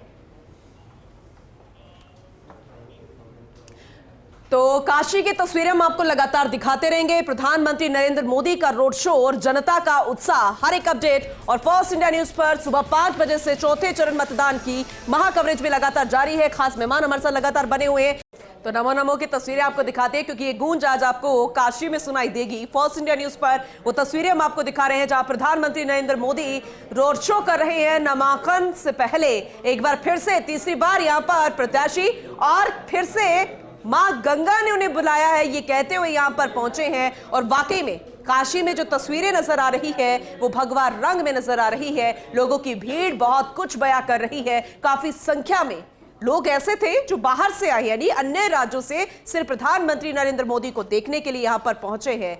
ये तस्वीरें आपको दिखा रहे हैं और ये देखिए, गली हो, नुक्कड़ हो या फिर कोई भी ऐसी सड़क जहां से प्रधानमंत्री नरेंद्र मोदी का काफिला गुजरने वाला हो, उसके आसपास की तस्वीरें जरा देखिए। खचाखच भरी है तस्वीरें वाराणसी की है, तंग गलियां वाराणसी की तस्वीरें आपको दिखा रहे हैं जहां आज सिर्फ लोग नजर आ रहे हैं भगवा रंग में, क्योंकि प्रधानमंत्री नरेंद्र मोदी का आकर्षण कुछ ऐसा कि उन्हें देखने के लिए ललायत हर एक चेहरा नजर आया जो कि हाथ में झंडा लिया बीजेपी का, भगवा टोपी पहने और कटआउट्स लिए प्रधानमंत्री नरेंद्र मोदी के। महिलाओं ने साड़ियां भी भगवा रंग में पहनी थी और दूसरी तरफ बीजेपी ने भी कोई कोर कसर नहीं छोड़ी। बीजेपी लंबे समय से इसे कोशिश में जुटी थी कि ज्यादा से ज्यादा संख्या में यहां पर लोग पहुंचे और जो रंग नजर आए वो पूरे तरीके से भगवा रंग आए, क्योंकि बहुत कुछ बयां करता है, बिना कुछ ये बहुत कुछ बोल देता है। और ये तस्वीरें, दो तस्वीरें आपको दिखा रहे हैं, ये अलग अलग जगहों से फिलहाल सीधी तस्वीरें हैं जहां पर उत्तर प्रदेश के मुख्यमंत्री योगी आदित्यनाथ भी, हालांकि अमित शाह की तस्वीरें भी हमने आपको दिखाई थी जब वो खुद पहुंचे थे तैयारियों का जायजा लेने के लिए। और मुख्यमंत्री के ऊपर भी एक अहम जिम्मेदारी थी इस बात को लेकर कि रोड शो ऐतिहासिक करना है। और ये तस्वीर जरा देखिए, कितनी तंगली है, लेकिन पूरी तैयारी इस बात को लेकर कि सुरक्षा भी पूरी हो, लोगों को दिक्कत ना आए। और ये जो गाड़ी है प्रधानमंत्री नरेंद्र मोदी की रोड शो के जरिए जो निकल रही है उससे भी कोई दिक्कत ना आए। तो छतों पर लोग यहां पर नजर आ रहे, देखिए फूल मालाएं यहां पर दी जा रही है प्रधानमंत्री नरेंद्र मोदी को। काफिला सिक्योरिटी के लिहाज से भी बेहद अहम और तस्वीरें कैद करते हुए और चेहरे पर खुशी साफ तौर पर नजर आ रही है आयुषी। तो 14 मई को यानी कि कल वाराणसी से एक बार फिर से नामांकन दाखिल करने जा रहे हैं प्रधानमंत्री नरेंद्र मोदी, लेकिन उससे पहले का यह रोड शो अपने आप में बेहद खास। बिल्कुल, देखिए प्रधानमंत्री नरेंद्र मोदी जहां भी जाते हैं भीड़ तो नजर आती है, पर जब बात उत्तर प्रदेश की होती है तो जय श्री राम एक नया नारा अब लगने लगा है और उसको देखते हुए भी अब लोगों के अंदर काफी ज्यादा उत्साह है। और देखिए अगर वोटिंग परसेंट की बात की जाए 5 बजे तक उत्तर प्रदेश की, तो 56.35% वोटिंग परसेंटेज देखने को मिल रहा है। और इसके अलावा सबसे ज्यादा अगर बात की जाए तो खीरी और धोरहरा में 62.75% वोटिंग हुई है।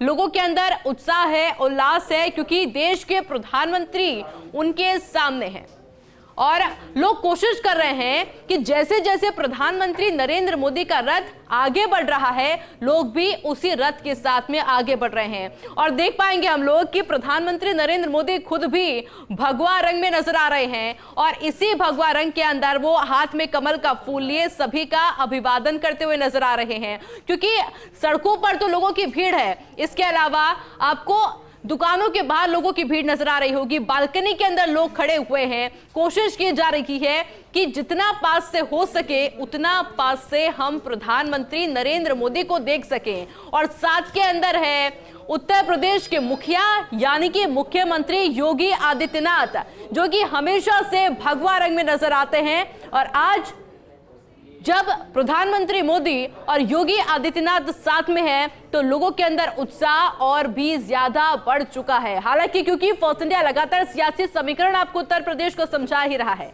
और ऐसे में प्रधानमंत्री नरेंद्र मोदी का ये रोड शो एक गेम चेंजर भी हो सकता है, क्योंकि आप देख पा रहे होंगे कि लोग हाथों में फोन लिए उसकी टॉर्च जलाकर भी प्रधानमंत्री नरेंद्र मोदी का वेलकम कर रहे हैं। और प्रधानमंत्री नरेंद्र मोदी भी हमेशा से यही कोशिश करते हैं कि वो आराम से अपने रथ को आगे बढ़ाएं, जितना ज्यादा हो सके लोगों का हाथ लाकर अभिवादन करें। कुछ रोड शो ऐसे भी प्रधानमंत्री मोदी के होते हैं जहां पर वो अपने काफिले को रुकवाकर या फिर अपने रथ को रुकवाकर वो लोगों से मिलते हैं, उनसे संपर्क करते हैं, उनसे बातचीत करते हैं। कई बार ये जो रोड शो का पूरा जो मैप है वो हम नीचे ग्राफिक्स के जरिए भी दिखा रहे हैं कि ये कहां से होता हुआ काशी विश्वनाथ मंदिर तक पहुंचेगा। जरा देखिए, ये बहुत कुछ बयां करती तस्वीर जो अभी हम आपको स्क्रीन पर दिखा रहे हैं। किसी को निराश नहीं, लगातार हाथ हिलाया जा रहा है प्रधानमंत्री नरेंद्र मोदी की तरफ से, अभिवादन स्वीकार करते हुए नजर आ रहे हैं। और जो लोग खड़े हैं उनके चेहरे पर मुस्कान और बेहद उत्साह, हाथ में फोन, क्योंकि हर एक तस्वीर जो है वो आंखों के साथ साथ अपने जहन में तो उतार रहे हैं, लेकिन कैमरे में जिंदगी भर के लिए उसे उतारना चाहते हैं। क्योंकि आजकल सोशल मीडिया का जमाना है, तो युवा जो आजकल सोशल मीडिया पर एक्टिव रहते हैं, हर एक तस्वीर वो वहां पर भी अपलोड करेंगे। और इसीलिए सुबह से ही बनारस में लोगों का पहुंचना शुरू हो गया था। बीजेपी की कोशिश इस बात को लेकर थी, आयुषी देखा जाए तो देश की सबसे बड़ी वीआईपी हॉट सीट है और ऐसे में जब इनके वोटिंग प्रतिशत को देखा जाए तो यही देखा जाता है, क्योंकि जब कोई बड़ा चेहरा वीआईपी चेहरा होता है, वीआईपी हॉट सीट होती है, तो उसमें यह नहीं देखा जाता कि कौन हार रहा है या कौन जीत रहा है। इसमें सिर्फ इतना देखा जाता है कि पिछली बार के मुकाबले इस बार वोटिंग प्रतिशत कितना बढ़ा है, इस बार कितनी संख्या में लोगों ने रिकॉर्ड मतों में वोट दिया है, कितना अंतर है, सिर्फ यही देखा जाता है। और इस बार भी सिर्फ यही देखा जाएगा, क्योंकि लगातार यहां से प्रधानमंत्री नरेंद्र मोदी तीसरी बार फिर से नामांकन दाखिल कर रहे हैं। काशी विश्वनाथ मंदिर पहुंचेगा, फिर पूजा अर्चना करने की तस्वीरें भी आपको दिखाएंगे जब प्रधानमंत्री नरेंद्र मोदी काशी विश्वनाथ को हाथ जोड़कर अभिनंदन करेंगे, उनका आशीर्वाद लेंगे नामांकन से पहले। लेकिन यह भी जानकारी मिल रही है कि कल गंगा स्नान भी करेंगे, अस्सी घाट पहुंचकर एक बार फिर से पूजा अर्चना करेंगे और उसके बाद फिर जाकर नामांकन अपना दाखिल करेंगे। हालांकि देखिए, हाँ, प्रधानमंत्री नरेंद्र मोदी क्योंकि ट्वीट भी लगातार करते हैं, एक्स पर काफी ज्यादा अपडेट रहते हैं, और इस बीच देखिए जब प्रधानमंत्री नरेंद्र मोदी ने रोड शो शुरू कर दिया उसके बाद प्रधानमंत्री नरेंद्र मोदी के द्वारा एक ट्वीट किया गया और उन्होंने उस ट्वीट में लिखा है, काशी में अलग ही खासियत है। रोड शो के बीच में प्रधानमंत्री नरेंद्र मोदी ने ट्वीट किया है, काशी विशेष है, यहाँ के लोगों की गर्मजोशी और इसने अविश्वसनीय है। प्रधानमंत्री नरेंद्र मोदी अपने ट्विटर हैंडल से यानी कि एक्स पर वो लाइव आए और लाइव आने के दौरान उन्होंने ये खास तस्वीरें अपने एक्स प्लेटफॉर्म पर भी साझा की, जहां पर बड़ी संख्या के अंदर यही स्ट्रैटेजी है ना बीजेपी की, बहुत ज्यादा फिलहाल आगे चल रही है और इसे सीखना चाहिए। और अगर कोई अच्छी चीज सीखनी चाहिए तो उसमें कुछ गलत नहीं है। दूसरी पार्टियों को देखना चाहिए कि आजकल वक्त किसका है, आजकल वक्त टेक्नोलॉजी का है, आजकल वक्त जो है वो सोशल मीडिया का है और कैसे ज्यादा से ज्यादा संख्या तक लोगों को एक साथ आप टारगेट कर सकते हैं, हिट कर सकते हैं, उन तक पहुंच सकते हैं। और ये बात प्रधानमंत्री नरेंद्र मोदी बखूबी जानते हैं, इसलिए लगातार हर एक जानकारी वो सोशल मीडिया पोस्ट करते हुए दे रहे हैं, हर एक चीज दे रहे हैं, हर एक चीज बता भी रहे हैं। और ये भी देखिएगा कि सबसे पहले यहां पर कैसे नमन उन्होंने महामना को किया बीएचयू के गेट पर, उसके बाद फिर रोड शो की शुरुआत की। दीपिका हमारी सहयोगी लगातार हमारे साथ बनी हुई है, वहां की हर एक तस्वीर हम तक पहुंचा रही है। दीपिका, बीएचयू से शुरू हुआ ये काफिला, प्रधानमंत्री नरेंद्र मोदी का रोड शो जो है वो काशी विश्वनाथ तक पहुंचेगा, लेकिन 4 घंटे का ये रोड शो अभी कहां पहुंचा है, जरा तस्वीरें बताइएगा अपनी जुबानी।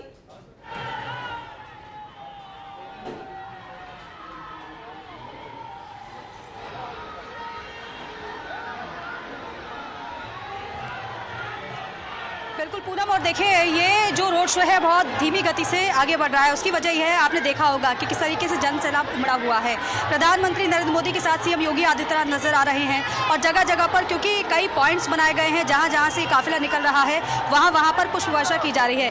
अभी ये 80 घाट से थोड़ा दूरी पर ये अभी रोड शो है प्रधानमंत्री नरेंद्र मोदी का, और काशी विश्वनाथ मंदिर की दूरी है कम से कम 2.5 किलोमीटर की यहाँ से बताई जा रही है। और इसके साथ साथ आप देखेंगे कि लोगों की जो आवाज है आपको सुनाई दे पा रही होगी, जैसे ही नरेंद्र मोदी को वो देखते हैं वैसे ही नारेबाजी वो करने लग जाते हैं। जय श्री राम का नारा यहाँ पर गूंज रहा है। और देखिए एक बार फिर से देखिए प्रधानमंत्री नरेंद्र मोदी को जैसे ही देखा लोगों ने मोदी मोदी के नारे लगाना शुरू कर दिए। और यकीन मानिए कि इतनी ज्यादा भीड़ है कि निकलना इतना मुश्किल हो रहा है, लेकिन फिर भी हम पूरी कोशिश कर रहे हैं अपने दर्शकों तक हर एक तस्वीरें पहुंचाने की। आप देखिए प्रधानमंत्री नरेंद्र मोदी यहाँ से जैसे ही ये देखिए निकल रहे हैं, प्रधानमंत्री नरेंद्र मोदी का काफिला यहाँ से निकल रहा है और देखिए वैसे ही मोदी मोदी के नारे लगना शुरू हो गए हैं। अभी ये जो काफिला है अभी आगे जिस गति से बढ़ रहा है,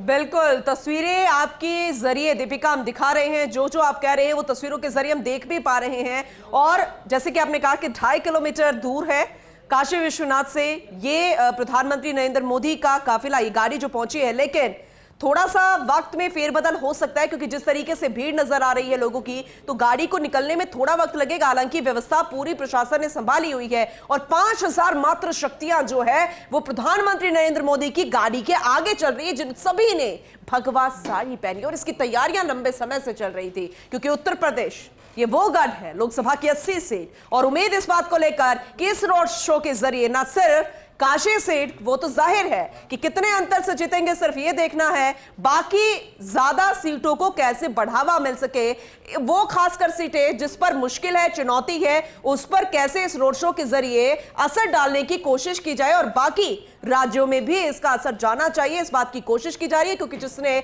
उत्तर प्रदेश को पा लिया, उत्तर प्रदेश का गढ़ पा लिया, मतलब दिल्ली तक वो पहुंच गया और इसीलिए कोशिश की जा रही है इस रोड शो को ऐसी ऐतिहासिक बनाने की। और बिल्कुल, और गूंज सिर्फ है कि हमार काशी हमार मोदी। और क्योंकि मंदिर पर पहले से ही लोगों की भारी भीड़ इंतजार कर रही है कि प्रधानमंत्री मोदी वहां पर पहुंचेंगे और उनका स्वागत उन लोगों के द्वारा किया जाएगा। ये सीधी तस्वीर हम आपको लगातार वाराणसी से दिखा रहे हैं, क्योंकि जिस तरह से मेरे सहयोगी भी जानकारी भी दे रही थी कि प्रधानमंत्री मोदी ने धीमी कर ली है अपने रथ की रफ्तार, ताकि उनका संवाद यानी कि अभिवादन वो कर पाए लोगों का।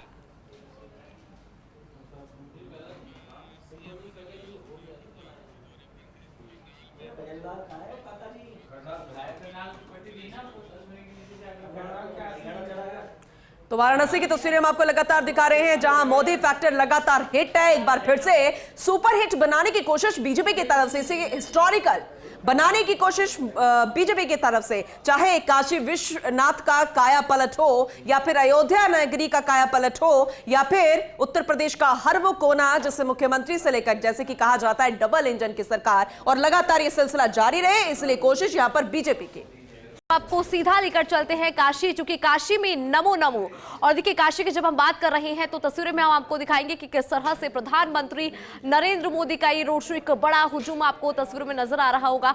नामांकन से पहले प्रधानमंत्री मोदी का रोड शो, और तमाम जो दिग्गज है वो यहाँ पर मौजूद है। चाहे बात हम करें उत्तर प्रदेश के मुख्यमंत्री योगी आदित्यनाथ, वो खुद यहाँ पर मौजूद है। एक लंबा रोड शो, और कहीं ना कहीं हुंकार भरते हुए नजर आ रही है प्रधानमंत्री नरेंद्र मोदी। और देखिए, भारतीय जनता पार्टी के जो तमाम कार्यकर्ता है, उनके हाथों में भारतीय जनता पार्टी का ये झंडा नजर आ रहा है, और प्रधानमंत्री नरेंद्र मोदी का जो काफिला है वो आगे बढ़ता जा रहा है। और प्रधानमंत्री नरेंद्र मोदी कहीं ना कहीं यहाँ पर एक संदेश देते हुए नजर आ रही है। आपको खुद योगी आदित्यनाथ नजर आ रहे होंगे, जो कि मुख्यमंत्री है उत्तर प्रदेश के, वो उनके साथ में है। और ये देख लीजिए कि किस तरह से प्रधानमंत्री नरेंद्र मोदी को देखने के लिए दूर दराज से लोग यहाँ पर पहुंचे। एक बड़ा काफिला तस्वीरों में नजर आ रहा है। हालांकि अगर सिक्योरिटी की बात करें तो तमाम व्यवस्थाएं, तमाम इंतजाम प्रशासन के द्वारा पहले ही कर ली गए थे, क्योंकि जब बात प्रधानमंत्री नरेंद्र मोदी की होती है, उनके रोड शो की होती है, तो प्रशासन भी बखूबी समझता है कि कितनी दूर दराज से लोग यहां पर पहुंचते हैं, क्योंकि प्रधानमंत्री नरेंद्र मोदी स्टार प्रचारकों में आते हैं और उनको देखने के लिए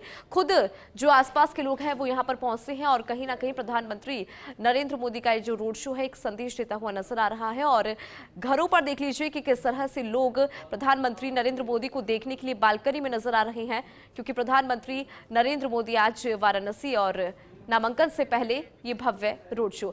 चलिए अधिक जानकारी लेंगे, हमारे सहयोगी दीपिका लगातार हमारे साथ बनी है। दीपिका, देखिए, जो तस्वीरें हम फिलहाल देख पा रहे हैं उनमें देख पा रहे हैं कि घरों की बालकनी में भी लोग नजर आ रहे हैं, और ये दिखाता है कि वहां के लोगों में कितनी उत्सुकता है प्रधानमंत्री नरेंद्र मोदी को देखने के लिए, और एक बड़ा हुजूम हमें तस्वीरों में नजर आ रहा है। दीपिका, चूंकि आप खुद वहां पर मौजूद है, तो आप कैसे तस्वीरें देख पा रही है, अपनी जुबानी जरा बताइए।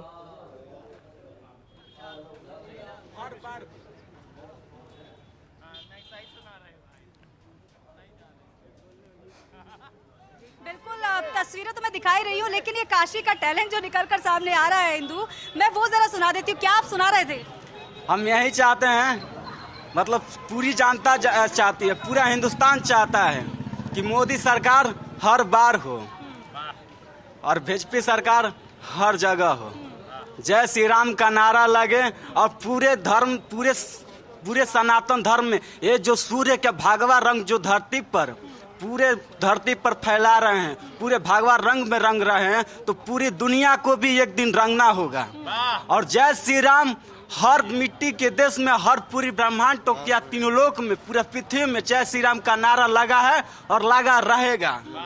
अच्छा, मोदी मोदी तो सुनाई दे रहा है काशी में, लेकिन देश की बात करें तो क्या मोदी मोदी देश में भी सुनाई दे रहा है? क्या लहर है मोदी की? और इस चीज को समस्त देश जान गया है कि अगर देश को आगे बढ़ाना है तो मोदी जी को लाना है। देश को आगे बढ़ाना है, मोदी जी को लाना है।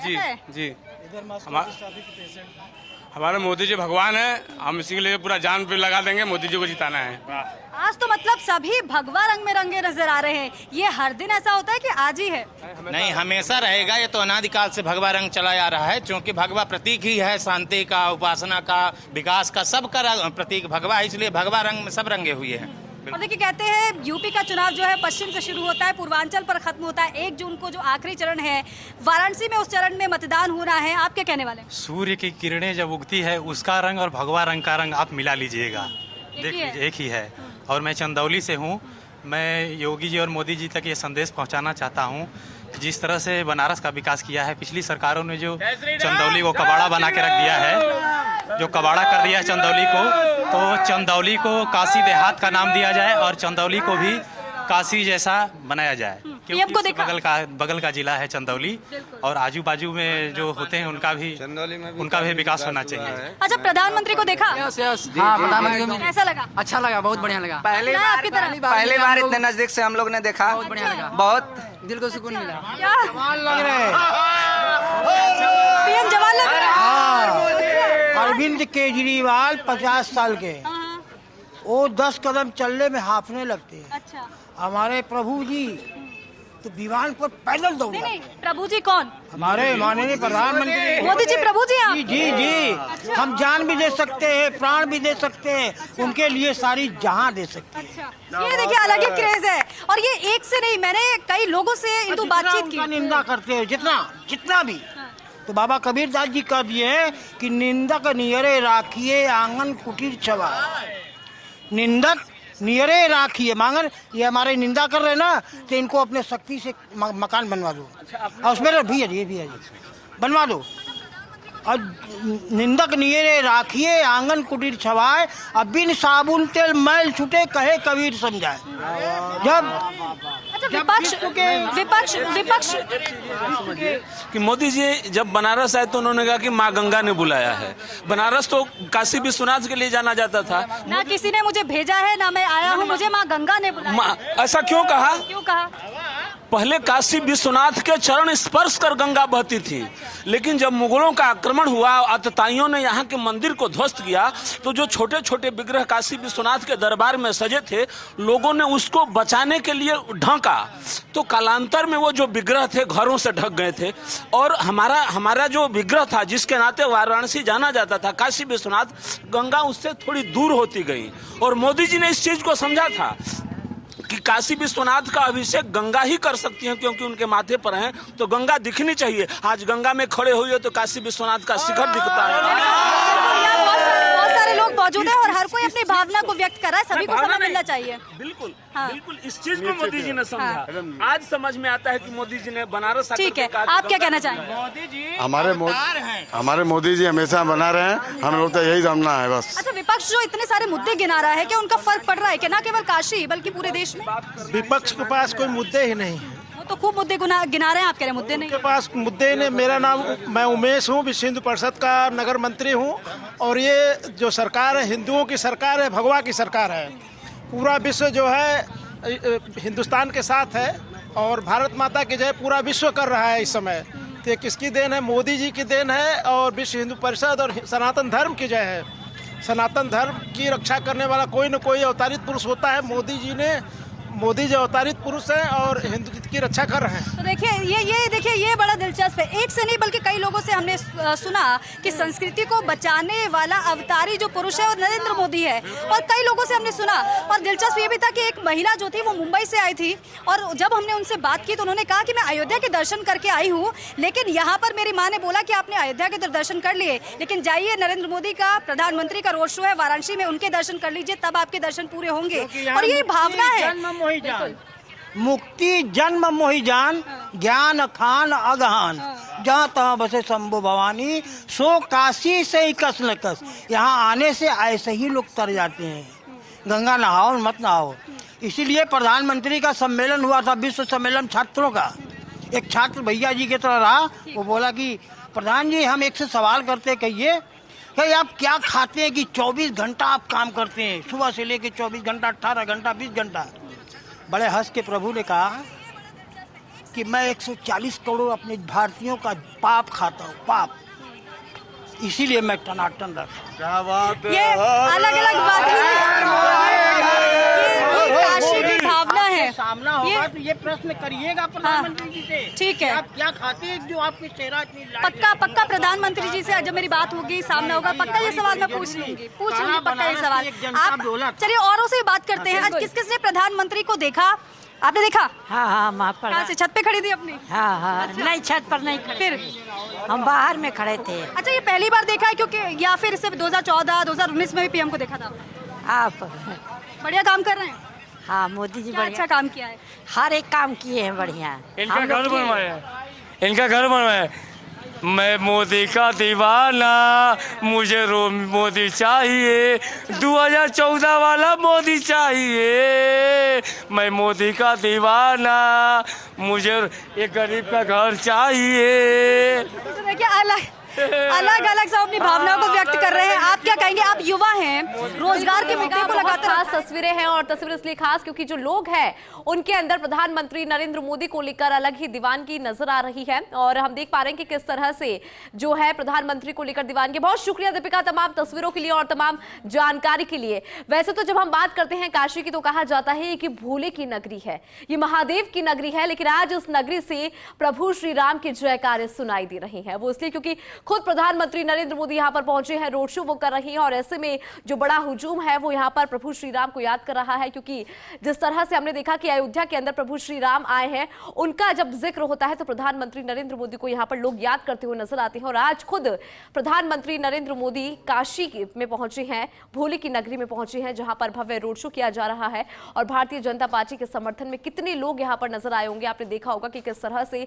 जब हमारे सहयोगी दीपिका लोगों से बात कर रही थी तो उनके मुख से आपने सुना होगा कि प्रधानमंत्री नरेंद्र मोदी को जमकर तारीफ करते हुए नजर आ रहे थे। वो इसलिए क्योंकि प्रधानमंत्री नरेंद्र मोदी अपने आप में एक स्टार प्रचारक है और लोगों के बीच में उनकी काफी ज्यादा दीवानगी है। तो ये तस्वीरें बहुत खास हो जाती है। आपने देखा होगा कि किस तरह से बनारस के अंदर, काशी के अंदर प्रधानमंत्री नरेंद्र मोदी की दीवानगी नजर आई। वाराणसी में प्रधानमंत्री नरेंद्र मोदी का मेगा शो जारी है। नामांकन से पहले पीएम मोदी का भव्य रोड शो है जो इस वक्त जारी है। यूपी के सीएम योगी आदित्यनाथ भी उनके साथ मौजूद है। अहम तस्वीरें लगातार हम आप तक पहुंचा रहे हैं।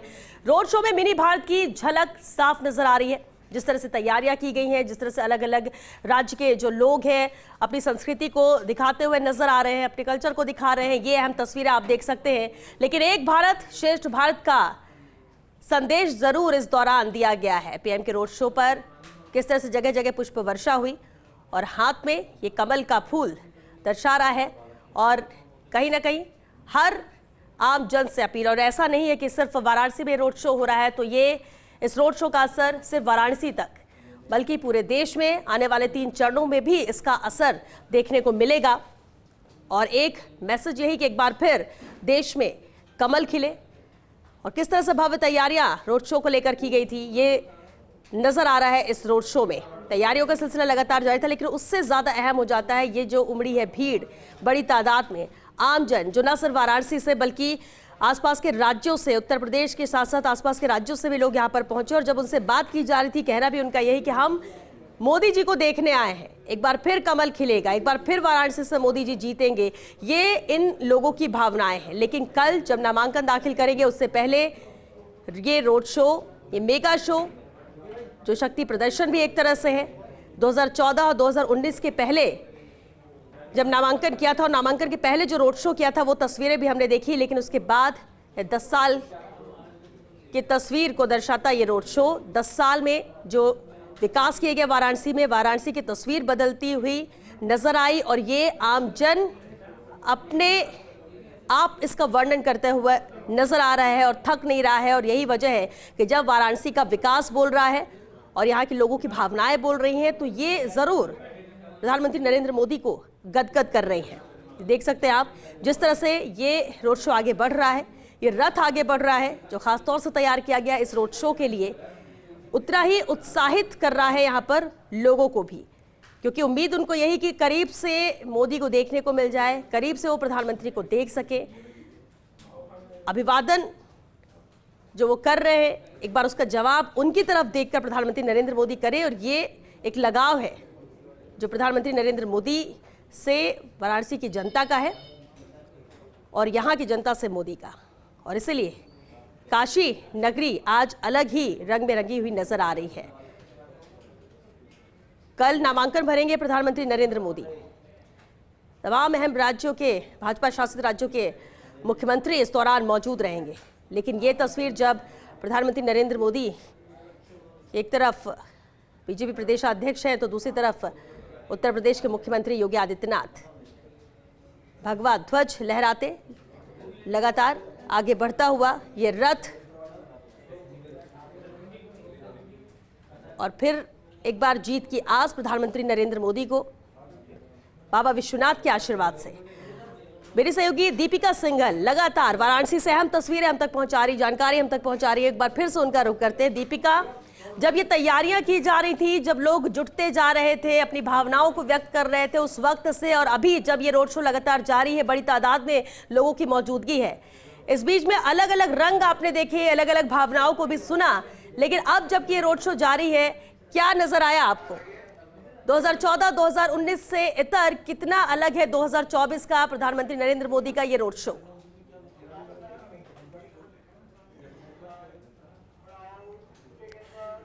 वाराणसी का सहयोगी दीपिका सिंघल लगातार हमारे साथ बनी हुई हैं। दीपिका, काशी की जो भव्य तस्वीरें नजर आ रही है, जो इस रोड शो की भव्य तस्वीरें नजर आ रही है, वो बहुत कुछ व्यक्त भी कर रही हैं, इशारा भी कर रही हैं। कल नामांकन भी प्रधानमंत्री नरेंद्र मोदी का है, लेकिन उससे पहले का जो ये रोड शो है वो मेगा शो के तौर पर कहा जा सकता है। मिनी इंडिया की झलक यहाँ पर नजर आ रही है और जिस तरह से भगवा रंग में रंगा हुआ ये पूरा रोड शो नजर आ रहा है, वो दर्शाता है कि क्या, सवाल भी उठता है कि क्या वाकई में वाराणसी में एक बार फिर भगवा लहराएगा। इसमें कोई शक नहीं, क्योंकि जिससे भी बात हो रही है, जो वाराणसी के निवासी हैं, जो वोटर्स हैं, उनका कहना यही है।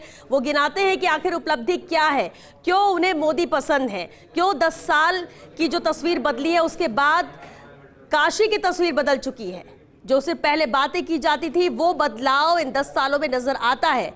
और ये रथ जो खासतौर से इस रोड शो के लिए तैयार किया गया, जिसमें सवार है प्रधानमंत्री नरेंद्र मोदी, साथ ही उनके साथ उत्तर प्रदेश के मुख्यमंत्री योगी आदित्यनाथ हैं और बड़ी तादाद में समर्थक कार्यकर्ता हैं। लेकिन आम जन की भी मौजूदगी यहाँ पर है, जो इस रोड शो में शामिल इसलिए हो रहे हैं ताकि प्रधानमंत्री नरेंद्र मोदी को वो देख सकें, उनका अभिवादन कर सकें।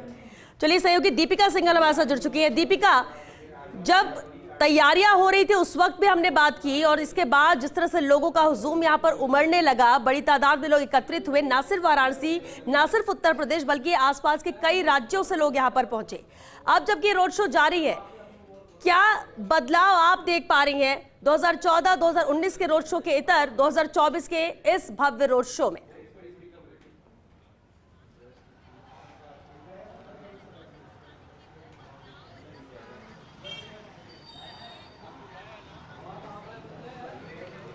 बिल्कुल श्वेता, हर बार की तरह इस बार भी रोड शो उसी तरीके से आयोजित था जिस तरीके से हमने देखा है, लेकिन खास रहा इस बार का प्रचार भी, इस बार के नारे भी, क्योंकि खास कैंपेन की शुरुआत भी की गई थी, जिस तरीके से मैंने बताया भी था कि हमार काशी हमार मोदी। लेकिन यहाँ पर इस वक्त जहाँ मैं खड़ी हूँ, ये है श्री मारवाड़ी सेवा संघ। आपको हमने बताया था कि अलग अलग जो पॉइंट्स बनाए गए थे, उन पॉइंट्स पर अलग अलग तरीके से प्रधानमंत्री का अभिनंदन किया गया था, जिसमें से श्री मारवाड़ी सेवा संघ भी था। यहाँ पर उनके लोग हमारे साथ मौजूद हैं, उनसे हम बातचीत करते हैं। किस तरीके से आपके पॉइंट पर प्रधानमंत्री के अभिनंदन के लिए तैयारी की गई थी, कैसे आपने स्वागत किया, और जब प्रधानमंत्री निकले तो यहाँ पर क्या पीएम की नजर पड़ी? सबसे पहले 400 पार, ठीक है। और माननीय प्रधानमंत्री जी का आज विशाल रोड शो था यहाँ पे अपने काशी की धरती में। हम लोगों ने बहुत अच्छे से स्वागत किया, लाखों की भीड़ थी और करीब करीब सब लोगों ने दिल खोल कर सड़क पे उतर करके उनका दिल खोल करके स्वागत किया गया। यहाँ पे मारवाड़ी युवक संघ के पास हम लोग को दिया गया था पॉइंट, और यहाँ पे हम लोग भगवान रामचंद्र, सीता माता और लक्ष्मण जी का स्वरूप था, झांकी है। मोदी जी बेचारे बहुत वहीं से देखते हुए आ रहे थे कि क्या हो रहा है। इतना मंत्र मुग्ध हो गए मोदी जी कि देखते देखते यहाँ से गए। हम लोग का दिल एकदम खुश हो गया, जितनी मेहनत थी एकदम मतलब लगा कि हाँ अब साकार हो गया। जैसे हमारे होते ना भगवान जिसे देख लिए, तो उस तरीके से हम लोग को अनुभूत हुआ। आपके कहिए जल्दी। मोदी जी के लिए हमारे यहाँ जो जितना कार्य किए हैं, जनता उनसे बहुत खुश थी।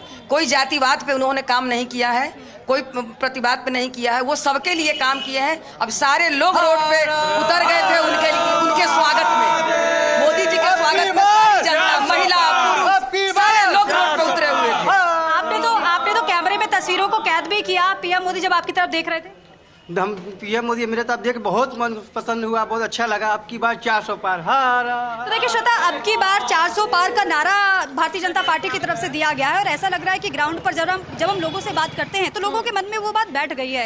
एक तरफ विपक्ष कह रहा है कि इतना पार नहीं होगा, लेकिन लोगों से अगर हम बात करते हैं तो लोग ये कह रहे हैं कि अब की बार 400 पार। और ये सिर्फ पार्टी के कार्यकर्ता नहीं है, बल्कि ऐसी जो आम जनता, श्वेता, हमने उनसे बातचीत की। एक बड़ी खास बात यहाँ के लोगों ने हमसे कही, उन्होंने कहा बिल्कुल ऐसे वो तैयार होकर होकर आए थे, सिर पर केसरिया साफा, गले में केसरिया पटका भारतीय जनता पार्टी का। जब हमने उनसे पूछा कि जब फेवर में बोल रहे थे पार्टी के, तो हमने उनसे पूछा कि आप क्या पार्टी के कार्यकर्ता? उन्होंने कहा नहीं, हम कार्यकर्ता नहीं है, बल्कि हम इस तरीके से तैयार होकर आए हैं कि प्रधानमंत्री का अभिनंदन हम अपने तरीके से कर पाएं, अपना अपनत्व हम व्यक्त कर पाएं। और यहाँ पर हर जो आम जनता है वही बीजेपी के कार्यकर्ता है, ये इनकी तरफ से कहा गया। लोगों की तरफ से ये प्रचार की जो धार थी वो काफी तेज नजर आई है। 2014, 2019 के बाद अगर 24 की हम बात करते हैं तो जिस तरीके से पूरा कैंपेन को लॉन्च किया गया, हाल ही में गृह मंत्री अमित शाह की तरफ से भी, वो कैंपेन कहीं ना कहीं धरातल पर अलग नजर आ रहा है। भीड़ हमेशा की तरह इस बार भी ज्यादा थी और इस बार भीड़ कई गुना ज्यादा थी।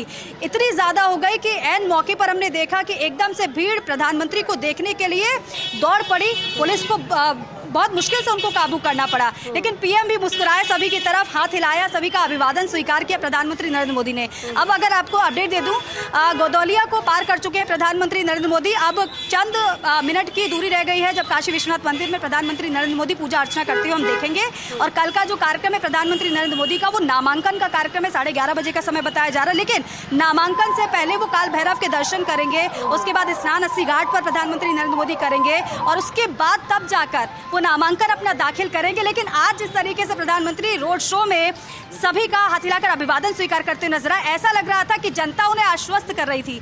जनता कह रही थी कि आप जाइए, नामांकन दाखिल करिए, हम आपके साथ हैं, हम आपके पीछे खड़े हुए हैं। लेकिन उससे भी खास बात ये थी, और देखिए श्वेता, एक और बात मैं बताती हूँ आपको।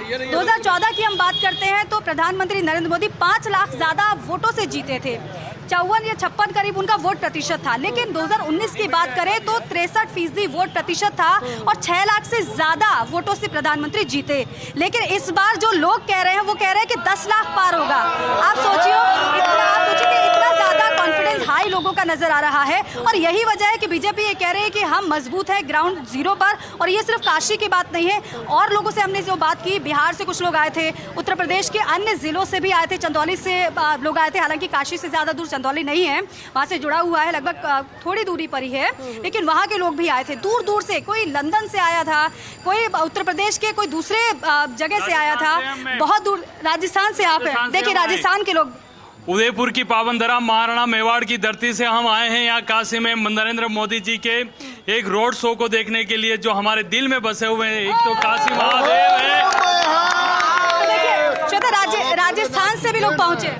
हम लोग बनारस का है, बाबा भोलेनाथ की देन है, कृपा है, और तीसरा हैट्रिक करेंगे मोदी साहब। बाबा विश्वनाथ की कृपा है पीएम पर। अभी आपसे हम बोले थे ना, आपसे तो मेरी बात हुई थी। और बिल्कुल, और देखिए इतनी सारी बातें यहाँ के लोगों के पास है कि वो ये कह रहे हैं कि हमारी बात अधूरी रह गई थी। लेकिन अगर ग्राउंड जीरो पर हम बात करते हैं तो वही नजारा इस तरीके से भगवा में काशी नजर आई हर बार की तरह से।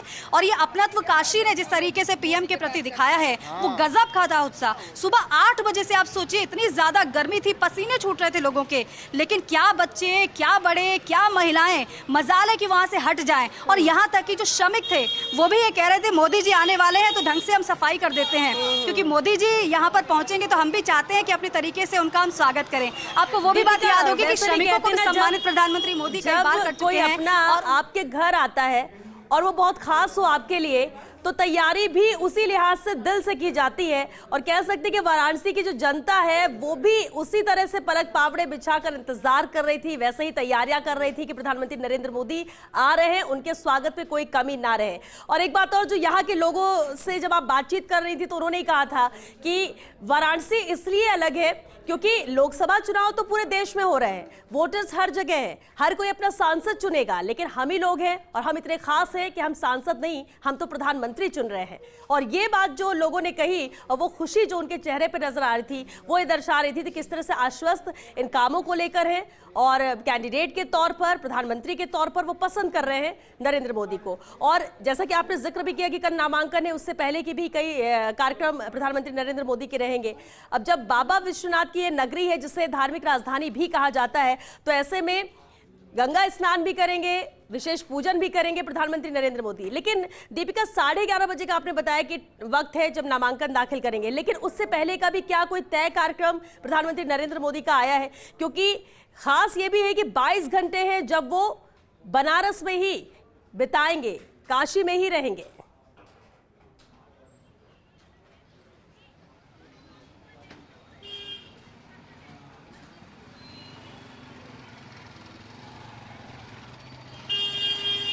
बिल्कुल श्वेता, काशी में ही रहेंगे और नामांकन जब दाखिल करेंगे तो लोग उनसे ज्यादा उत्साहित नजर आ रहे हैं। वो ये कह रहे हैं कि प्रधानमंत्री नरेंद्र मोदी जी नामांकन दाखिल करेंगे, हमारा तो पूरा आशीर्वाद है। लेकिन श्वेता, जिस तरीके से मैंने आपको बताया भी, क्योंकि आपको याद होगा जब काशी विश्वनाथ कॉरिडोर का उद्घाटन हो रहा था, जिस तरीके से विधि विधान से पूजा अर्चना प्रधानमंत्री की तरफ से की गई थी, उन्होंने गंगा स्नान भी किया था, बाकायदा जो पुजारी थे उन्होंने पूजा पाठ करवाया था, वो खास तौर पर विशेष विधि विधान से पूजा अर्चना करते हैं और हमने कई बार देखा है। उसी तरीके से कल का नजारा भी रहने वाला है। लेकिन यहाँ पर ये जो लोग हैं, एक बड़ी दिलचस्प बात मैं आपको बताती हूँ। जब हम खड़े थे मदन मोहन मालवीय की प्रतिमा के जस्ट सामने, बीएचयू के गेट के सामने, तब जो लोग थे बहुत एक तरफ से ऐसे राउंड में खड़े हुए थे। लेकिन प्रधानमंत्री नरेंद्र मोदी के बारे में जैसे ही पता चला कि बहुत कम समय है और पीएम आने वाले, वैसे ही लोग भी एक्टिव हो गए और प्रधानमंत्री जब आए एकदम से जयघोष, एकदम से हर हर महादेव के जब जयघोष के नारे हमने सुने, तो प्रधानमंत्री भी जब ऊपर चढ़ रहे थे महामना के प्रतिमा पर माल्यार्पण करने के लिए, तो उन्होंने पीछे मुड़कर देखा और उसके बाद वो मुस्कुराए, उसके बाद माल्यार्पण किया और उसके बाद वो नीचे उतरे तो वो समझ गए, वो इस तरीके से करते हुए नजर आए थे कि हाँ, मैं समझ रहा हूँ कि आप इंतजार कर रहे हैं मेरा और मैं भी आपका इंतजार कर रहा था, क्योंकि मुझे हर वक्त बेताबी रहती है आपसे मिलने की, क्योंकि जितने करीब आप मुझे अपना पाते हैं उतना ही करीब मैं आपको अपना पाता हूँ और अपनत्व मैं दिखाता हूँ। और जिस तरीके से आप अपनत्व दिखाते हैं उसका वो सम्मान भी बखूबी करते हैं और यही वजह है कि कई बार वो लोगों से किसी तरीके से मिलने के लिए पहुंच जाते हैं। हमने कई बार देखा है कि रॉ से बाहर निकल गए, लोगों से मिल लिए, लेकिन इस बार इतनी ज़्यादा भीड़ थी कि पैर रखने तक की वहाँ पर जगह नहीं थी। ऐसे में प्रधानमंत्री नरेंद्र मोदी ने फिर भी किसी को निराश नहीं किया। वो जब नीचे उतरे तब भी वो मुस्कुराते हुए, खासतौर पर जो महिला विंग एकदम से निकली थी केसरिया साफा सर पर बांधे हुए, उनका भी उन्होंने अभिवादन स्वीकार किया, उनका भी हाथ हिलाकर अभिवादन स्वीकार करके पीएम मोदी पहुँच गए। लेकिन बड़े स्ट्रैटेजिक तरीके से भारतीय जनता पार्टी की तरफ से 2014 में नरेंद्र मोदी को काशी से उतारा गया, क्योंकि इसकी बड़ी वजह यह है कि कहते हैं कि जो दिल्ली का रास्ता है वो यूपी से जाता है, लेकिन यूपी का रास्ता पूर्वांचल से जाता है और पूर्वांचल की अगर बात करें तो काशी वो जगह है, काशी वो धर्म स्थली है, काशी वो संस्कृत स्थली है जहाँ जो हर किसी के दिल में बसता है। वहाँ से मैसेज भी दिया गया और साथ ही साथ यहाँ का जो मैसेज है वो झारखंड में भी जाता है, वो बिहार में भी जाता है। तो पूरे स्ट्रैटेजिक तरीके से बीजेपी ने नरेंद्र मोदी को यहाँ से प्रत्याशी बनाया था। उसके बाद वो 2014 में जीते, 2019 में प्रचंड जीत हुई, लेकिन 2024 में कोई भी यहाँ पर पशुपेश नहीं है, कोई भी इफ बट नहीं है। पार्टी तो उत्साहित है ही, लेकिन जनता उनसे ज्यादा उत्साहित नजर आ रही है। लेकिन लगातार जिस तरीके से पीएम मोदी के कार्यक्रम है, अभी भी जनता उतनी ही उत्साहित है। अभी उन्हें लग रहा है कि पीएम मोदी को एक बार और देख लें। लेकिन क्या बुजुर्ग, क्या बच्चे, छोटे छोटे बच्चे मन के सच्चे होते हैं, उन्हें कुछ सिखाया नहीं जाता है। वो जो सुनते हैं, जो देखते हैं, वो वही बयां करते हैं और हमने वही देखा। छोटे छोटे बच्चे पीएम मोदी के जो मुखौटे थे वो फेस पर बांधकर घूम रहे थे। हमने उनसे पूछा भी कि आप क्यों आए, कह रहे मोदी जी को देखने आए हैं। तो हमने पूछा कि मोदी जी कौन है, कह रहे बीजेपी के हैं। बच्चे नहीं जानते हैं लेकिन वो मोदी जी को जानते हैं। ऐसे में मैम आपसे बात करना चाहेंगे, इस बार अगर माहौल की बात की जाए, 400 पार का नारा तो दिया जा रहा है, लेकिन दक्षिण की बात करें, उत्तर की बात, उत्तर में बीजेपी मजबूत है ऐसा माना जाता है, लेकिन दक्षिण की बात करें, इस बार ज्यादा जोर दक्षिण पर भी दिया गया है। तो आपको लगता है कि जिस तरीके से रणनीति बनाई गई है, क्या दक्षिण में किला इस बार फतेह भारतीय जनता पार्टी कर पाएगी और 400 पार का नारा जिस तरह के दिया जा रहा है वो साकार हो पाएगा? कोई चुनौती नजर आती है? सबसे पहले तो काशी वासियों की ओर से माननीय प्रधानमंत्री जी को जीत की अग्रिम बधाई। अभी से एकदम कोई लड़ाई में नहीं है। जीत की बधाई काशी से कि पूरे देश? पूरे देश से। सरकार तो बना ही रहे हैं, सरकार तो हम लोग बना ही रहे हैं, साथ ही साथ काशी में हम लोग रिकॉर्ड तोड़ वोटों से मोदी जी को जिता रहे हैं। जहां तक आपने दक्षिण की बात की है,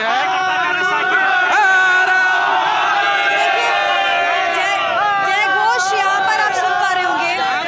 जहां तक आपने दक्षिण की बात की, एक मिनट, जहां तक आपने दक्षिण की बात की है,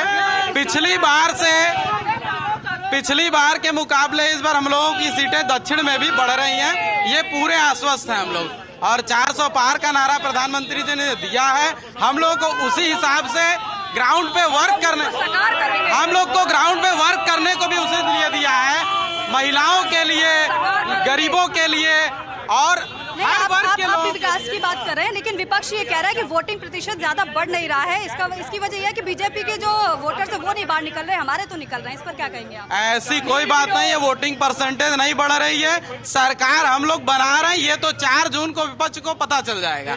4 जून बहुत दूर नहीं है, 4 जून को विपक्ष को पता चल जाएगा सरकार बीजेपी की बन रही है, 101% बन रही है।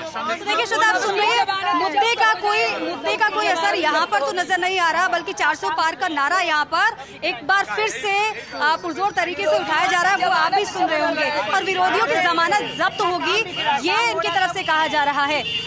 मैडम जी ये देखिए, ये आप ही की रैली है, ये बोल रहा है कि साइकिल आज ही भीड़ के लोग हैं, नहीं ना आज ही भीड़ के लोग हैं। यहाँ पर देखिए अपनी अपनी बातें सब कहते नजर आ रहे हैं, अपनी बातें सब कहते नजर आ रहे हैं। देखिए 400 पार का नारा लगाया जा रहा है यहाँ पर इनकी तरफ से। टक्कर में क्यों पड़े हो, चक्कर में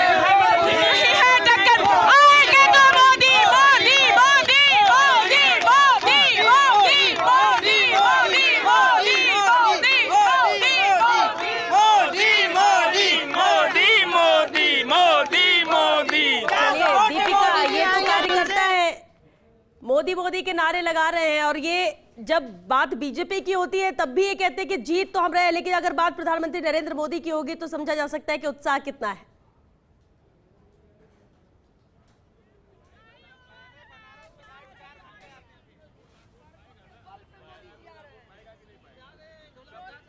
दीपिका, आप तक आवाज आ रही है?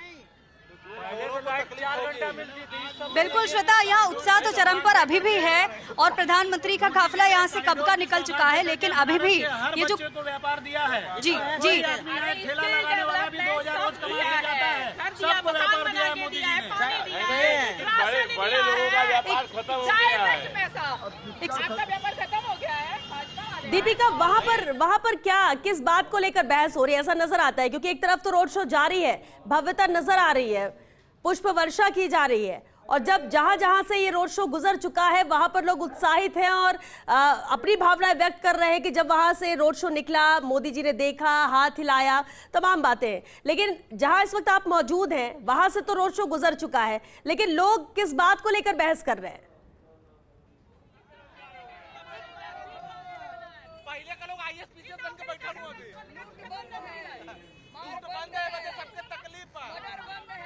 श्वेता, बहस इस बात को लेकर हो रही है कि 400 पार किस तरीके से हम करने वाले हैं। हालांकि इनको बिल्कुल भी ये गवारा नहीं है अगर कोई ये भी कह देता है कि 400 से 1 सीट भी कम आ रही है। तो बहस इस बात को लेकर हो रही है, किसी ने कहा कि 400 पार नहीं जाएगा, उससे कम ही सीटें आएंगी, उन्होंने कहा कि 400 पार से और ज्यादा जाएगा। बहस इस बात को लेकर हो रही है, और यहाँ पर फिर इस तरीके से नारे भी लगाए जा रहे हैं। लेकिन मुद्दों की बात करें श्वेता, यहाँ पर ज्यादा काशी की बात करें तो ज्यादा मुद्दे यहाँ पर कोई है ही नहीं एक तरीके से, क्योंकि चेहरा सिर्फ नरेंद्र मोदी का है, क्योंकि कांग्रेस पार्टी की तरफ से अजय राय को एक बार फिर से उतारा गया है मैदान में यहाँ से। लेकिन दीपिका, चलिए इनको बहुत ज्यादा चीजों की जरूरत नहीं है, ये कह रहे हैं मुद्दे ज्यादा नहीं है। जब इनसे बात होती तो ये कहते हैं कि 10 साल में बहुत विकास हो गया है, आप काशी आई और आप देख लीजिए तस्वीर पहले और अब में कितना फर्क आया है। लेकिन जरा इनसे पूछिए, ये तो कह रहे हैं कि हाँ मोदी जी जीत के आ रहे हैं, हम प्रधानमंत्री चुनकर दे रहे हैं, सांसद नहीं, चलिए मान भी लेते जीत लेते। उम्मीद ये क्या कर रहे हैं कि आने वाले 5 साल में काशी में क्या और काम होने चाहिए?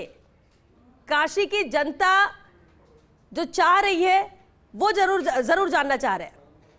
क्या उम्मीद है मोदी जी से?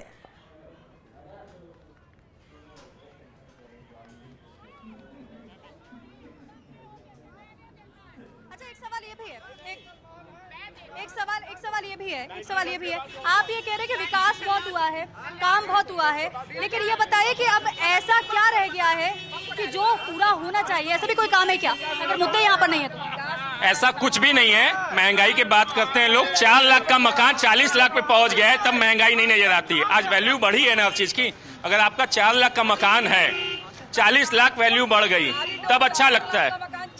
और महंगाई मुद्दा बिजनेस का ले आके जबरी वाली बात है। 400 पार तो 400 पार, 400 पार तो 400 पार, हर मोदी, घर मोदी। लोगों से भी जुड़े, यहाँ पर वाकई में कोई मुद्दा नहीं है क्या? नहीं, यहाँ पे कोई ऐसा मुद्दा नहीं मैडम।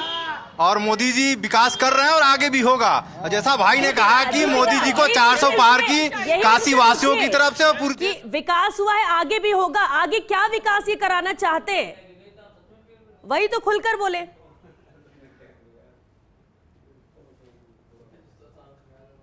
कोई नहीं है, हर हर महादेव मोदी जी का है, लेकिन राष्ट्रीय स्तर पर जो भी गठजोड़ बना है उसका प्रभाव इस चुनाव पर पड़ेगा। ये एनालिसिस भाजपा को करनी चाहिए और भाजपा का जो प्रखर नेतृत्व है वो कर भी रहा है, चिंतित भी है। वो नहीं, वो चिंतित भी है इस बात से। भाजपा का जो बड़ा नेतृत्व है, जो है ना, वो चिंतित भी है। इसीलिए बोल रहा हूँ, हिंदुओं, हम भी हिंदू हैं और हिंदुओं की बात हम भी करते हैं, लेकिन ये जो वर्तमान में जो माहौल बना है ये भाजपा को इस समय नुकसान दे रहा है। अच्छा, वर्तमान का माहौल भाजपा को नुकसान दे रहा है क्या वाकई में? बिल्कुल दे रहा है। अगर भाजपा 400 सीटों के लिए कह रही है तो 400 सीटें कभी नहीं जाएंगी, क्योंकि अगर ग्रोथ देखें और नौकरियों देखें, युवाओं को जितनी नौकरियां, बिल्कुल अभी काशी में बहुत जरूरत है, बहुत सारी जगहों पर विकास के लिए चीजें चाहिए भी। और क्या, जैसे क्या युवा क्या सोचता है? युवा ये सोचता है कि देखिए, सबसे पहले तो जॉब चाहिए युवा को, कार्य क्षेत्र कैसा हो रहा है। आपने विकास का मॉडल दिया, सारे विकास के मॉडल दिए, उस पर जमीनी स्तर पे क्या कार्य किया आपने? कोई जमीनी स्तर पे आपने कार्य नहीं किया। हवाबाजी नहीं होनी चाहिए, हवाबाजी हो लेकिन जमीन पे अगर कार्य हो तब दिखता हो। यहाँ के लोकल नेता नहीं काम करते हैं, मोदी जी के नाम पे वोट नहीं मिलेगा हमेशा, हर बार मोदी जी के नाम पे वोट मांगते हैं लोग। अच्छा, गंगा विलास क्रूज की अगर बात कर ली जाए, बहुत से लोगों से हमने बातचीत की है, उस क्रू की अगर बात की जाए तो लोगों का ये कहना है कि जो पर्यटक आते हैं उनको परेशानी नहीं होती, बल्कि एक फिक्स रेट है चार्ज का, उनको शिकायत नहीं है। दूसरा ये जो जब आगे बढ़े, गंगा विलास पे मैं बात कर लेता हूँ। टिकट का प्रणाली लागू होता है, 500 का टिकट का प्रणाली लागू, 1500 मिलता है उसका, 1500 रुपए लोग लेते हैं। इतनी चोरी चमारी हो गई इस बीच में कि क्या कहा जाए। दर्शनार्थी की बात होती है, 500 रुपए टिकट है, ब्लैक टिकट पता कर लीजिए, रोक दिया जाता है। दीपिका जरा उन लोगों से बात कीजिए जो ये भी ये कह रहे थे कि कोई जरूरत नहीं है, कुछ जरूरत नहीं है, सब कुछ पूरा हो चुका है काशी में। Modi is the best. For in other leaders, Modi is the best. उनसे अच्छा कोई लीडर नहीं, मेरी बात सुनिए। ये लोकतंत्र है, हर किसी की बात को सुनना चाहिए और हम सुन रहे हैं। आप ये कह रहे हैं कि विकास हुआ है, वो ये कह रहे हैं कि विकास हुआ लेकिन कमी अभी बाकी रह गई है, लेकिन कमी की बात वो कह रहे हैं, लेकिन आप कह रहे हैं कि कमी कोई है ही नहीं। ऐसा मैडम, बहुत ज्यादा विकास हुआ है। आप रेलवे पे जाइए, मैं गई थी खुद, टॉयलेट इतना साफ होता है फटाफट। मैं एरोप्लेन पे, हवाई अड्डे पे गई, वो भी सफाई से बहुत था। G20 ये बनारस में हुआ है, यहाँ के रोड देखिए, यहाँ की गलियां देखिए, हर चीज बहुत साफ हुआ है। स्किल डेवलपमेंट के लिए मेरे दोस्त की फैमिली में उसको मिला हलवाई के लिए पैसा, आपको ब्यूटी पार्लर के लिए पैसा मिला है, उसको 15 दिन का ट्रेनिंग हुआ, उसको पैसा मिला। पार्टी से जुड़ी है? नहीं, बिल्कुल नहीं, पार्टी से बिल्कुल नहीं जुड़ी। आम जनता है, आम जनता है, मुझे बिल्कुल किसी पार्टी से नहीं जुड़ी। मैं सवाल इसलिए कह रही हूँ कि कोई फेवर में अगर करता है तो ये बोला जाता है कि ये पार्टी का कार्यकर्ता, इसलिए बोल रहा हूं। मैं बजरंग बली की कसम खाती हूँ, मैं इस पार्टी से जुड़ी नहीं हूँ। श्वेता, इन्होंने बजरंग बली की कसम भी खा ली और ये चलिए, अच्छी बात है। देखिए, अच्छी बात है, जो हो रहा है, जो अच्छा है उसका भी जिक्र करना है, जो कमियां हैं उसका भी जिक्र करना जरूरी है, और अपनी अपनी बात यहाँ पर सब रख रहे हैं।